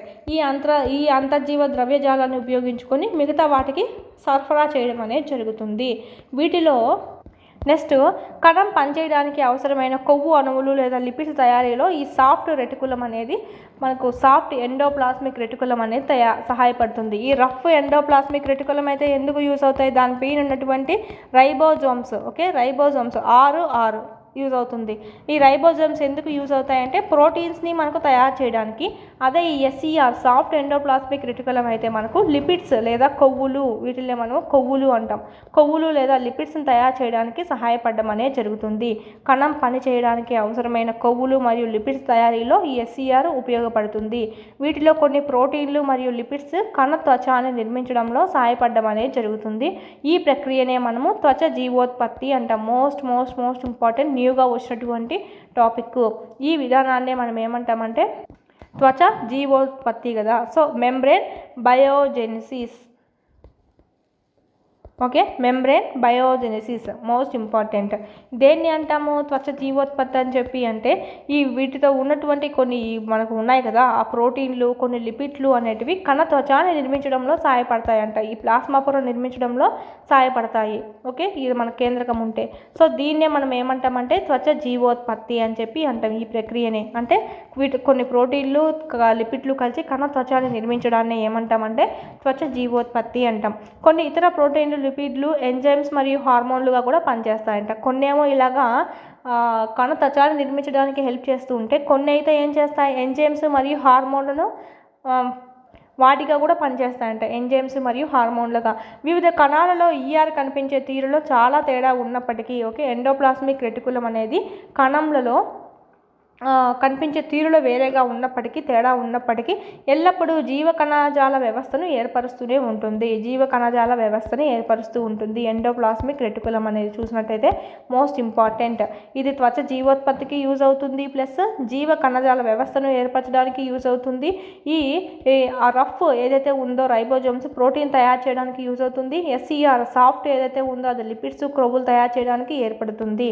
నెక్స్ట్ ఈ లిపిడ్స్ ప్లస్ ఈ ప్రోటీన్స్ లిపిడ్స్ ఎంజైమ్స్ ఎంజైమ్స్ హార్మోన్లుగా పనిచేయడం అనేది కూడా జరుగుతుంది. 1, 2, 3 1, 2, 3 విధాలుగా యూజ్ అవుతుంది అనమాట ఈ ఎండోప్లాస్మిక్ రెటికులం అనేది. ఇంకా మనకు తెలిసిందే ప్రోటీన్ తయారీ, లిపిడ్స్ తయారీ. ఓకే, మొత్తానికి 5 విధులు చూసుకోవచ్చు. ఇది మనకు సంబంధించి కణద్రవ్యం యొక్క ఇంకొక విధి చూసుకున్నట్టయితే మెయిన్ విధి ఇది. ఓకే, కణద్రవ్యం యొక్క వివిధ ప్రాంతాల మధ్య లేదా కణద్రవ్యం మరియు కేంద్రకం మధ్య కణద్రవ్యం యొక్క వివిధ ప్రాంతాల మిగతా ఉన్నాయి కదా వీటి మధ్య మరియు కణద్రవ్యం మరియు కేంద్రకం మధ్య ఈ కణద్రవ్యం ఏదైతే ఉందో దాని మధ్య కేంద్రకం మధ్య పదార్థాలు. ఓకే, పదార్థాలు అంటే ముఖ్యంగా ప్రోటీన్స్ తయారు చేసేదే ప్రోటీన్స్ తయారు చేస్తుంది ఏది రఫ్ ఎండోప్లాస్మిక్ రెటికులం. సో దీని రవాణాకు వారధిగా పనిచేయడం అనేది చేస్తుంది ఈ ఈఆర్ యొక్క ముఖ్య విధి. ఓకే, ఈఆర్ అనేది ఈ కణద్రవ్యంలో ఉన్నటువంటి వివిధ ప్రాంతాల మధ్య లేదా కణద్రవ్యము మరియు ఈ కేంద్రకం ఏదైతే ఉందో వీటి మధ్య పదార్థాలు అనేటివి రవాణా చేయడానికి. అందుకే చూడండి ఇక్కడ అతుక్కోవడం కూడా ఎక్కడ అతుక్కొని ఉంది, కేంద్రకానికి డైరెక్ట్ ఇక్కడ చూడండి అతుక్కొని ఉంది. సో ఈ విధంగా కణద్రవ్యంలోనివి కేంద్రకానికి లేదా కణద్రవ్యంలో ఉన్నటువంటి మిగతా వాటికి ఏమన్నా ప్రోటీన్లు రవాణా చేయడానికి ఇది మనకు యూజ్ అవుతుంది ఎండోప్లాస్మిక్ రెటికులం యొక్క మెయిన్ విధిగా చెప్పుకోవచ్చు. ఫస్ట్ వన్ ఏంటి, త్వచ జీవోత్పత్తి. ఎగ్జాంపుల్ చూసుకుంటే జీవ కణజాల వ్యవస్థను ఏర్పరచడము. థర్డ్ వన్ ఈ విధంగా ప్రోటీన్ల రవాణాకు వారధిగా పనిచేయడము. ఈఆర్ కణం యొక్క కొన్ని జీవరసాయన చర్యలకు ఉపరితలాన్ని అందించే కణద్రవ్య అల్లికగా కూడా పనిచేస్తుంది. నెక్స్ట్ సకశేరుకాలు అని పిలువబడే జంతువుల సమూహంలోని కాలేయ కణాలలో ఎస్ఈఆర్ అనేటువంటి విష పదార్థాలను. ఓకే, ఎస్ఈఆర్ అంటే మనకి ఇక్కడ స్మూత్ ఎండోప్లాస్మిక్ రెటికులం అనేది అనేక విష పదార్థాలను మందులను నిర్వీర్యం చేయడంలో కీలక పాత్ర పోషించడం అనేది జరుగుతుందంట. ఎందుకంటే ఈ ఎస్ఈఆర్లో క్రొవ్వులు ఉంటాయి కదా, ఈ క్రొవ్వులు అనేటివి ఆ విష పదార్థాలను మందులను నిర్వీర్యం చేసేటువంటి సామర్థ్యం అనేది ఉంటుంది క్రొవ్వులకి. ఓకే, ఇది మనకు సకశేరుకాలు అంటే ఏంటి, వెన్నెముక కలిగినటువంటి జీవులలో ఇక్కడ మనకు జంతువుల సమూహంలో పిలువబడేటువంటి జంతువుల సమూహంలో కాలేయ కణాల్లో ఈ మనకు ఎస్ఈఆర్ అనేది. ఓకే, మనకు మోస్ట్ ఇంపార్టెంట్ ఎక్కడ అని అడుగుతారు, కాలేయాలలో ఎస్ఈఆర్ అనేక విష పదార్థాలను మందులను నిర్వీర్యం చేయడంలో కీలక పాత్ర పోషిస్తుంది. ఓకే, మోస్ట్ ఇంపార్టెంట్ ఇది మనకు ఎస్ఈఆర్ ఆర్ఈఆర్ అని అడుగుతారు, చూసుకోవాలి. నెక్స్ట్ మనం చూసినట్టయితే గాల్జీ సంశ్లిష్టం. దీంతో మనకు అది అయిపోయింది. గాల్జీ సంశ్లిష్టం అంటే ఇది ఇప్పుడు. ఓకే, ఈ విధంగా చూడండి, ఈ విధంగా ఉంటుందన్నమాట. ఒక పక్క ఉబ్బుగా మధ్యలో బక్కగా ఉంటుంది. ఓకే, గాల్జీ సంశ్లిష్టం మొదట కెమిల్లో గాల్జీ వివరించాడు, అందుకే ఆయన పేరు పెట్టుకున్నారు. వీటిల్లో సిస్టర్నే అనేటువంటి కోశాలతో కూడిన త్వచ వ్యవస్థ అంటే బల్లపరుపు సంచులు దాదాపు సమాంతరంగా అమరబడి దోంతర్లుగా ఉంటాయంట. సిస్టర్నే అనే కోశాలతో కూడినటువంటిది ఇవే మనకు సిస్టర్నే అంటే ఇవి. ఈ విధంగా మనకు బల్లపరుపు మాదిరితే ఉంటుందంట, ప్యారలల్గా ఉంటాయి, సమాంతరంగా ఉంటాయి, అంటే ఒకదానిపైన ఇట్లా విధంగా ఉంటాయి అని చెప్పి. ఈ త్వచాలు తరచుగా ఈఆర్ యొక్క పొరలతో సంబంధాలను కలిగి ఉండి సంశ్లిష్ట కణయుత త్వచ వ్యవస్థలో మరొక భాగాన్ని ఏర్పరచడం అనేది జరుగుతుంది. ఇది ఎక్కువగా ఎవరితో లింకప్ పెట్టుకుంటుంది, వీటితో. ఇవన్నీ మనకి ఏంటివంటే ఇప్పుడు చెప్పుకున్నటువంటి అంతర్జాతీయ ద్రవ్యజాలాలు. ఇవన్నీ నునుపు అయితే ఇదంతా మనకు రఫ్, ఎందుకంటే పైన చూడండి చుక్కలుగా ఉంది, అవి మనకు రైబోజోమ్స్. సో ఇవన్నీ మనకు వీటితో ఎప్పుడు లింకప్ పెట్టుకుంటూ ఉంటాయంట. ఏం చేస్తాయి, సంశ్లిష్ట కణయుత త్వచ వ్యవస్థలో మరొక భాగాన్ని ఏర్పరుస్తాయి, అంటే వాటిని చేయడంలో ఇవి మనకు యూజ్ అవుతాయి. ఈఆర్ సమీపంలో సంశ్లేషం చేయబడినటువంటి పదార్థము కట్టగా చేయబడి గాల్జీ సంశ్లిష్టం ద్వారా కణం లోపల మరియు వెలుపల ఉన్న విభాగాలకు పంపబడుతుంది. ఇది ఒక లింకప్గా పనిచేస్తుందని చెప్పాను కదా. ఇక్కడ సంశ్లిష్టం చేయబడినటువంటి పదార్థం ఈఆర్ సమీపంలో సంశ్లేషణ చేయబడినటువంటి పదార్థము కట్టలుగా చేయబడి ఏం చేస్తుంది, మిగతా భాగాలకి కట్టలుగా చేయబడి గాలి సంశ్లిష్టం ద్వారా కణం లోపల మరియు వెలుపల ఉన్న వివిధ భాగాలకు కణం లోపల ఉన్నటువంటివి లేదా కణం బయట ఉన్నటువంటి వివిధ భాగాలకు సరఫరా చేయడం అనేది జరుగుతుంది. ఇక్కడ మనకి ఇచ్చిందైతే వృక్షకణము. ఓకే, వృక్షకణం ఇచ్చారు ఇక్కడ నేను జస్ట్ చూపించడానికి చెప్తున్నాను అనమాట. వృక్షకణం ఇచ్చారు కాబట్టి ఇక్కడ మనకు కణ కవచం కూడా ఉంది చూడండి, ఇదో ఇక్కడ కణ కవచం ఉంది. ఇదైతే మనకు కణ త్వచము. ఓకే, దీని విధులు చూద్దాం, ఏమేమి విధులు చేస్తుంది. ఉత్పత్తుల లేదా నిల్వ, ఉత్పత్తుల రూపాంతరం మరియు ఉత్పత్తులను కోశాలలో ప్యాక్ చేయడము. చెప్పాం కదా దీంతో ఎప్పుడు సంబంధం కలిగి ఉంటుందని చెప్పి. అది చేసేటివన్నీ అది తీసుకొని ఇక్కడ నిల్వ ఉంచుకుంటుంది. ఉత్పత్తులను రూపాంతరం చెందిస్తుంది. అది చూడండి, ఒక సంచి మాదిరితే ఉంది కాబట్టి ఇది ప్యాకింగ్ బాగా చేస్తుందంట. అమెజాన్, ఫ్లిప్కార్ట్ లాగా ప్యాకింగ్ చేసినట్టుగా ఇది కూడా మనకు వీటిని ప్యాకింగ్ చేయడం అనేది జరుగుతుంది. ఆ ఉత్పత్తులు ఏవైతే ఉన్నాయో వాటిని ఆ కోశాలతో ప్యాకింగ్ చేయడం అనేది జరుగుతుంది.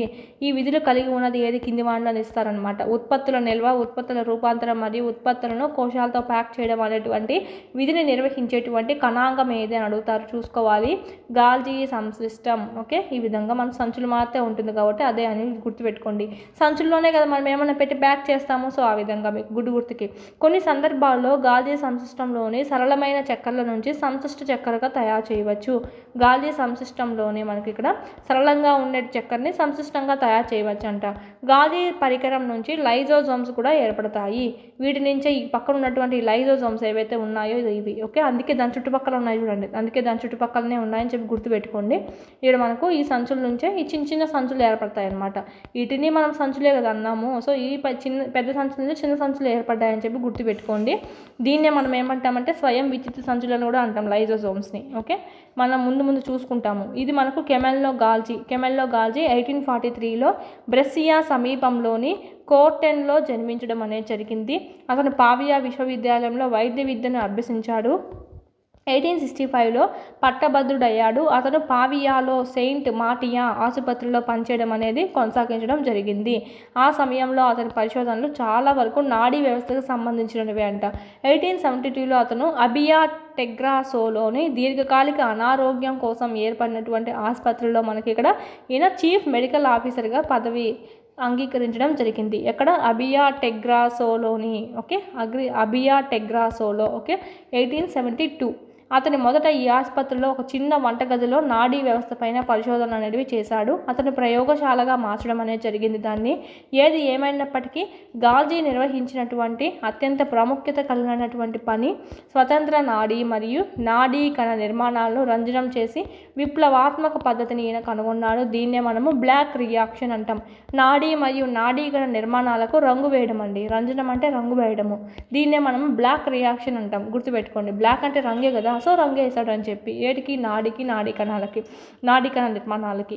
ఈ పద్ధతిలో మనకు చూసినట్టయితే సిల్వర్ నైట్రేట్ యొక్క బలహీనమైన ద్రావణాన్ని ఉపయోగించి కణాల ప్రక్రియలు మరియు అత్యంత సున్నితమైనటువంటి శాఖలను గుర్తించడంలో చాలా విలువైనదిగా చూసుకున్నాడు. అంటే మనకు ఈ పద్ధతి, ఈ బ్లాక్ రియాక్షన్ అనేది పద్ధతి సిల్వర్ నైట్రేట్ యొక్క బలహీనమైన ద్రావణాన్ని ఉపయోగించాడు. దీంట్లో సిల్వర్ నైట్రేట్ చూసుకోవాలి, ఇది మనకు ఇంపార్టెంట్. దీని ద్వారా కణాల ప్రక్రియలు అత్యంత సున్నితమైనటువంటి శాఖలను కూడా గుర్తించడానికి ఇది మనకు చాలా యూజ్ అయిందంట. ఈ రంగు ఇది మనకు. ఓకే, అతను సాంకేతికతను సవరించడము, మెరుగుపరచడం వంటి విధానాలపై తన జీవితాంతం పనిచేస్తూనే ఉన్నాడు. గాల్జీ తన పనికి గుర్తింపుగానే అత్యంత గౌరవాలు, అవార్డులు కూడా అందుకున్నాడు. అతను 1906లో నాడీ వ్యవస్థ నిర్మాణంపై చేసిన కృషికి శాంటియాగో రామోనీ కాజల్తో కలిసి నోబెల్ బహుమతి రావడం అనేది జరిగింది. 1906లో ఎవరికొరికి వచ్చింది? ఈ గాల్జీకి మరియు శాంటియాగో రామోనీ కాజల్కి కూడా మనకి రావడం జరిగింది. గాల్జీ సినిమాలో హీరోయిన్ కాజల్ అని గుర్తుపెట్టుకోండి, నిజానికి కాదు, జస్ట్. ఓకే, గాజీ సినిమా ఉంది కదా, గాజీ సినిమాలో కాజల్ హీరోయిన్ అని చెప్పి గుర్తుపెట్టుకోండి జస్ట్. ఓకే, వీళ్ళిద్దరికి కలిసి అవార్డు రావడం అనేది జరిగింది 1906లో. ఓకే, ఇది మనకు సంబంధించి. Next lysosomes. 499 రూపీస్తోనే మన యాప్లో టెస్ట్ సిరీస్ అనేటివి మీకు అందుబాటులో ఉన్నాయి. 3rd నుంచి 8th వరకు సంబంధించి ఈ విధంగా మీకు లెసన్ వైజ్ ఉంటాయండి. ఫస్ట్ లెసన్, సెకండ్ లెసన్, ఈ విధంగా లెసన్ వైజ్ ఉంటాయి. ఎవ్రీ సబ్జెక్ట్ అనేది మీకు కవర్ అవుతుంది అనమాట, ఫుల్గా బిట్స్ అనేటివి. 9th సంబంధించి నీవు కూడా యాడ్ చేయడం జరుగుతుంది. లింక్డ్ టాపిక్స్ ఏవైతే ఉన్నాయో ఎగ్జిట్కి సంబంధించి అవన్నీ, సైకాలజీ, విద్యా దృక్పథాలు, మెథడాలజీ, కరెంట్ అఫైర్స్, జీకే మరియు ట్రై మెథడ్స్ కూడా మీకు ఇక్కడ లభించడం జరుగుతుంది. టెస్ట్ సిరీస్ అనేటివి 499 రూపీస్కి మాత్రమే మీరు ఇక్కడ పర్చేజ్ చేసుకోవచ్చు. చాలా తక్కువ ప్రైస్ అని చెప్పొచ్చు. టెస్టులు అయితే మనకు 1500+ టెస్టులు అనేటివి ఉన్నాయండి. అదేవిధంగా టెక్స్ట్ బుక్ సంబంధించి 3rd నుంచి 10th వరకు సంబంధించి 3rd to 8th న్యూ ఉంటుంది, న్యూ ప్లస్ ఓల్డ్ 2 ఉంటాయి. 9th 10th ఓల్డ్ అనేది ఉంటుంది. ఈ పీడిఎఫ్స్ అన్ని 199 రూపీస్కే మీకు అందుబాటులో ఉన్నాయి. జిరాక్స్ కూడా చేయించుకోవచ్చు అండి. జిరాక్స్ చేయించుకొని మీరు చదువుకోవచ్చు. ఈ విధంగా మీరు ప్యారలల్గా పీడిఎఫ్స్ ప్లస్ మీరు ఇక్కడ టెస్ట్ సిరీస్ కనుక తీసుకున్నట్టయితే ఇన్ టైంలో సిలబస్ అంతా కంప్లీట్ చేసుకోవచ్చు. మన కంటెంట్ సంబంధించి చూసినట్టయితే ఓన్లీ కంటెంట్ వరకే మనకి ఇక్కడ 40 మార్క్స్ అనేటివి ఉండడం జరుగుతుంది. సో 40 మార్క్స్ బాగా ఈజీగా గెయిన్ చేయొచ్చు. టెక్స్ట్ బుక్స్ కంటెంట్ అనేది చదివేసి మీరు ఇక్కడ టెస్ట్ అనేటివి ప్రాక్టీస్ చేసుకున్నారంటే 1 or 2 ఎక్స్ట్రా బిట్స్ కూడా మీకు ఇక్కడ కలవడం అనేది జరుగుతుంది. అదేవిధంగా సైకాలజీ అయితే ఓన్లీ 1 రూపీతో మీకు 1000+ బిట్స్ కవర్ అయ్యే విధంగా 100+ టెస్ట్లు అనేటివి మీకు ఇక్కడ ఉన్నాయి. అదేవిధంగా మీకు వీడియో క్లాసులు కావాలంటే కనుక 400 రూపీస్తోనే మీకు అందుబాటులో ఉన్నాయి. ఫుల్లీ వీడియో క్లాసెస్ అండి. ఓన్లీ మనకు టెస్ట్ సిరీస్ సపరేట్గా ఉంది, వీడియో క్లాస్ సపరేట్గా ఉంది, చూసుకోవాలి. ఏమైనా డౌట్స్ ఉంటే కనుక ఈ కోర్సెస్ గురించి 8985105456 నెంబర్కి కాల్ చేయండి. డిఎస్సి ప్రిపేర్ అయ్యే ప్రతి అభ్యర్థి దగ్గర ఉండాల్సినటువంటి టెస్ట్ సిరీస్ ఏదైనా ఉందా అంటే ఇదే అండి. మీకు లెసన్ వైజ్ ఉంటాయి కాబట్టి ఎవ్రీ బిట్ అనేది మీకు కవర్ అయ్యే అవకాశాలు అయితే ఎక్కువగా ఉంటాయి.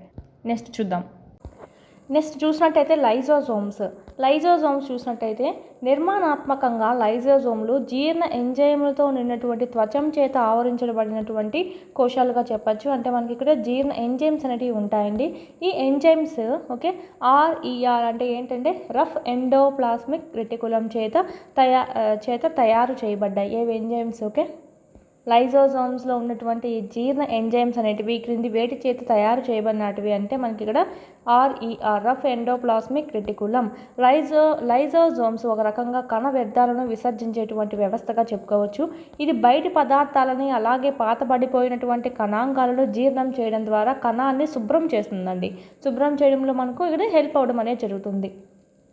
వ్యర్థ పదార్థాలను కానీ పాతపడినటువంటి పదార్థాలన్నింటినీ అక్కడ మనకు ఆ ఎంజైమ్ రూపంలో ఆ ఎంజైమ్ని వదిలేసి అక్కడంతా జీర్ణం చేయడం అనేది జరుగుతుందన్నమాట. కణంలో ప్రవేశించే బయటి పదార్థాలు బ్యాక్టీరియా లేదా ఆహారం అలాగే పాత కణాంగాలు లైజోమ్స్లో అంతరించిపోవడం జరుగుతుంది. సంశ్లిష్ట పదార్థాలను సరళమైనటువంటి పదార్థాలుగా విచ్ఛిన్నం చేసేస్తాయి. ఎలా చేయగలుగుతుంది అంటే ఆ ఎంజైమ్స్ ద్వారా అన్నమాట. వాటిలో సేంద్రియ పదార్థాలను విచ్ఛిన్నం చేసేటువంటి శక్తివంతమైనటువంటి ఎంజైమ్లు అనేవి దాంట్లో కలిగి ఉంటాయి. అందుకే అవి మనకి ఇక్కడ మొత్తం జీర్ణం చేయడం అనేది జరుగుతుంది, పనికిరానివన్నీ. ఇలా కణ జీవక్రియలు ఏమైనా దీనివల్ల మనకు భంగం కలుగుతుంది అనుకుందంటే కనుక ఏదైనా మనకు లోపలికి ప్రవేశించినప్పుడు ఎంజైమ్స్ వదిలేసి దాన్ని జీర్ణం చేస్తుంది అనమాట. ఉదాహరణకు చూసినట్టయితే కణము దెబ్బతిన్నప్పుడు మనం ఏమైనా పడినప్పుడు దెబ్బతింటుంది కదా. సో ఆ విధంగా మన కణం దెబ్బతిన్నప్పుడు లైజోజోమ్స్ పగిలి వాటిలోని ఎంజైమ్స్ ఆ కణాన్ని జీర్ణం చేయడం అనేది జరుగుతుంది.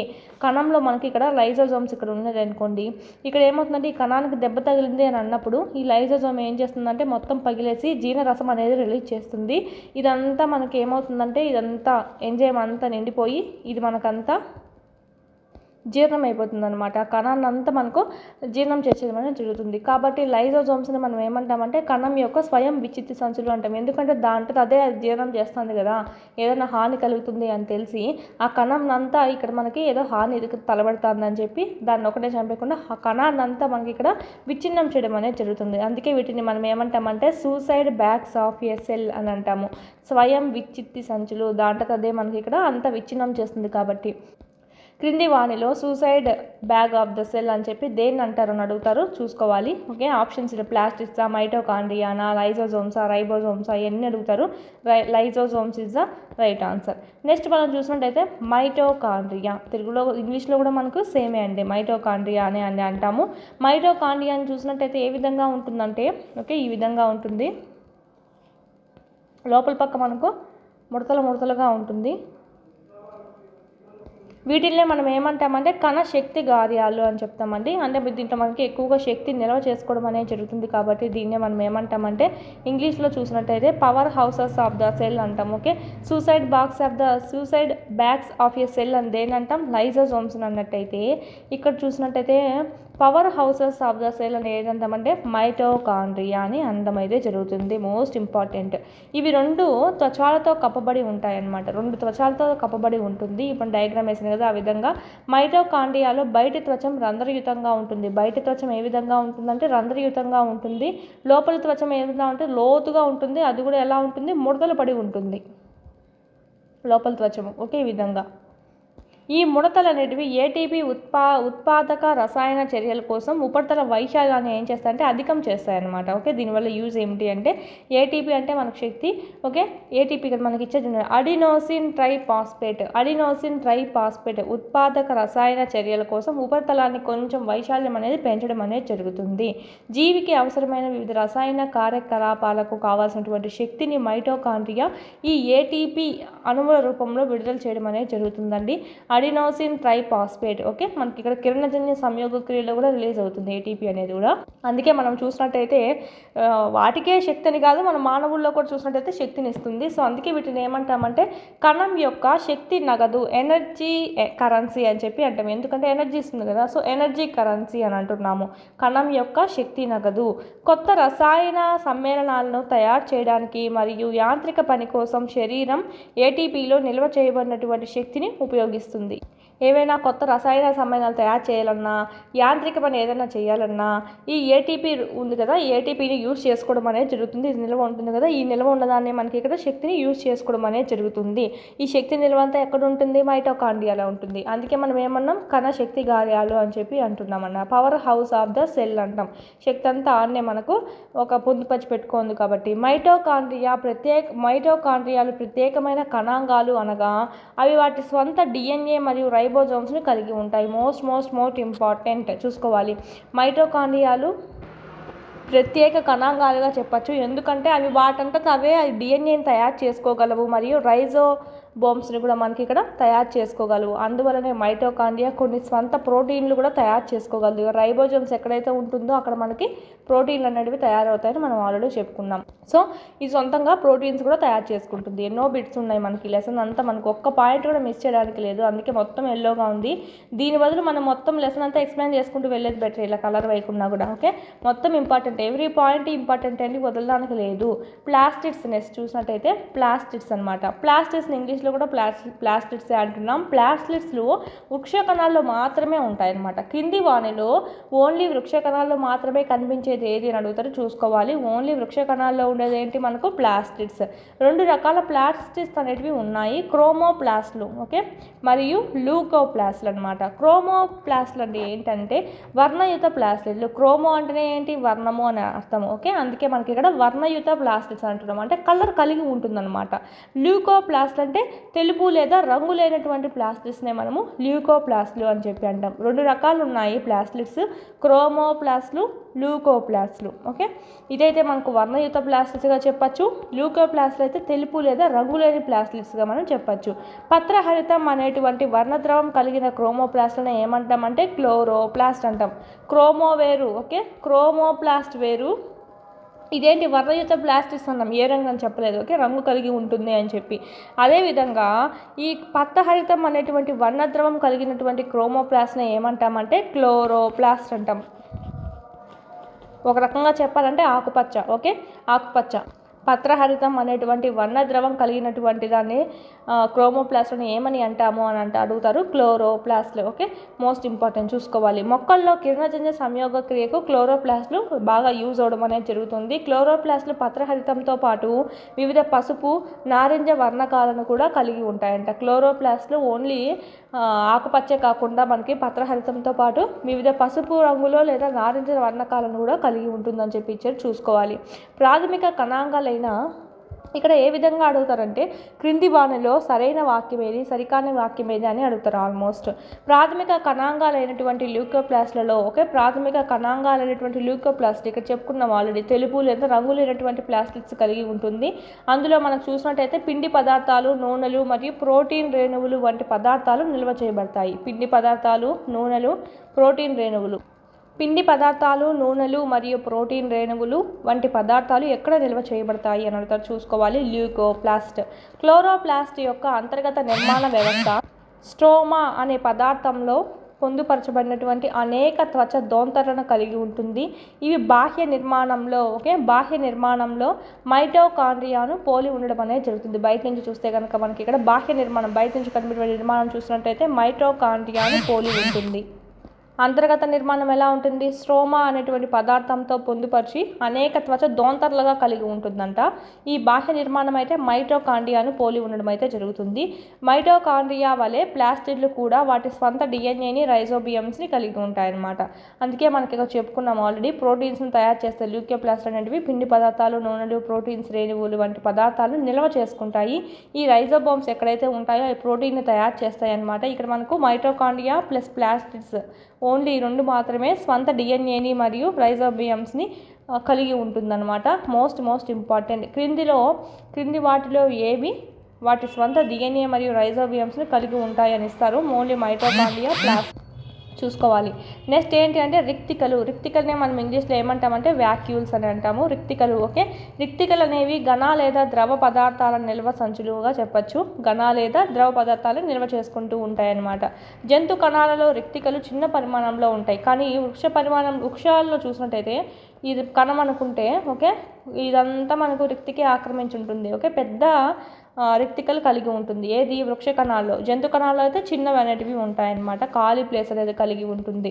కొన్ని వృక్ష కణాల రిక్తిక మొత్తము కణ పరిమాణంలో 50 to 90% ఆక్రమించవచ్చు. ఇవి చెప్పాను కదా, వృక్ష కణం ఇది అనుకుంటే ఓకే, ఇది వృక్షకణం అనుకున్నట్టయితే ఇందులో ప్లాస్టిడ్ చూసినట్టయితే ఈ విధంగా ప్లాస్టిడ్స్ కాదు వ్యాక్యూల్స్ రిక్తికలు చూసినట్టయితే ఈ విధంగా 50 to 90% ఇదే ఆక్రమించి ఉంటుందంట. కానీ జంతువుల్లో చూస్తే చిన్నదిగా ఉంటుంది. ఓకే, నెక్స్ట్ వృక్ష కణాల్లో రిక్తికలు కణరసంతో నిండి ఉంటాయి మరియు కణానికి స్ఫిత గుణాన్ని, దృఢత్వాన్ని అందిస్తాయి. ఓకే, రిక్తికల వల్ల, వృక్ష కణాల్లో ఉన్నటువంటి రిక్తికల వల్ల ఉపయోగం ఏమిటి అంటే కణానికి స్ఫిత గుణాన్ని ఇస్తాయి, దృఢత్వాన్ని అందివ్వడం అనేది జరుగుతుంది.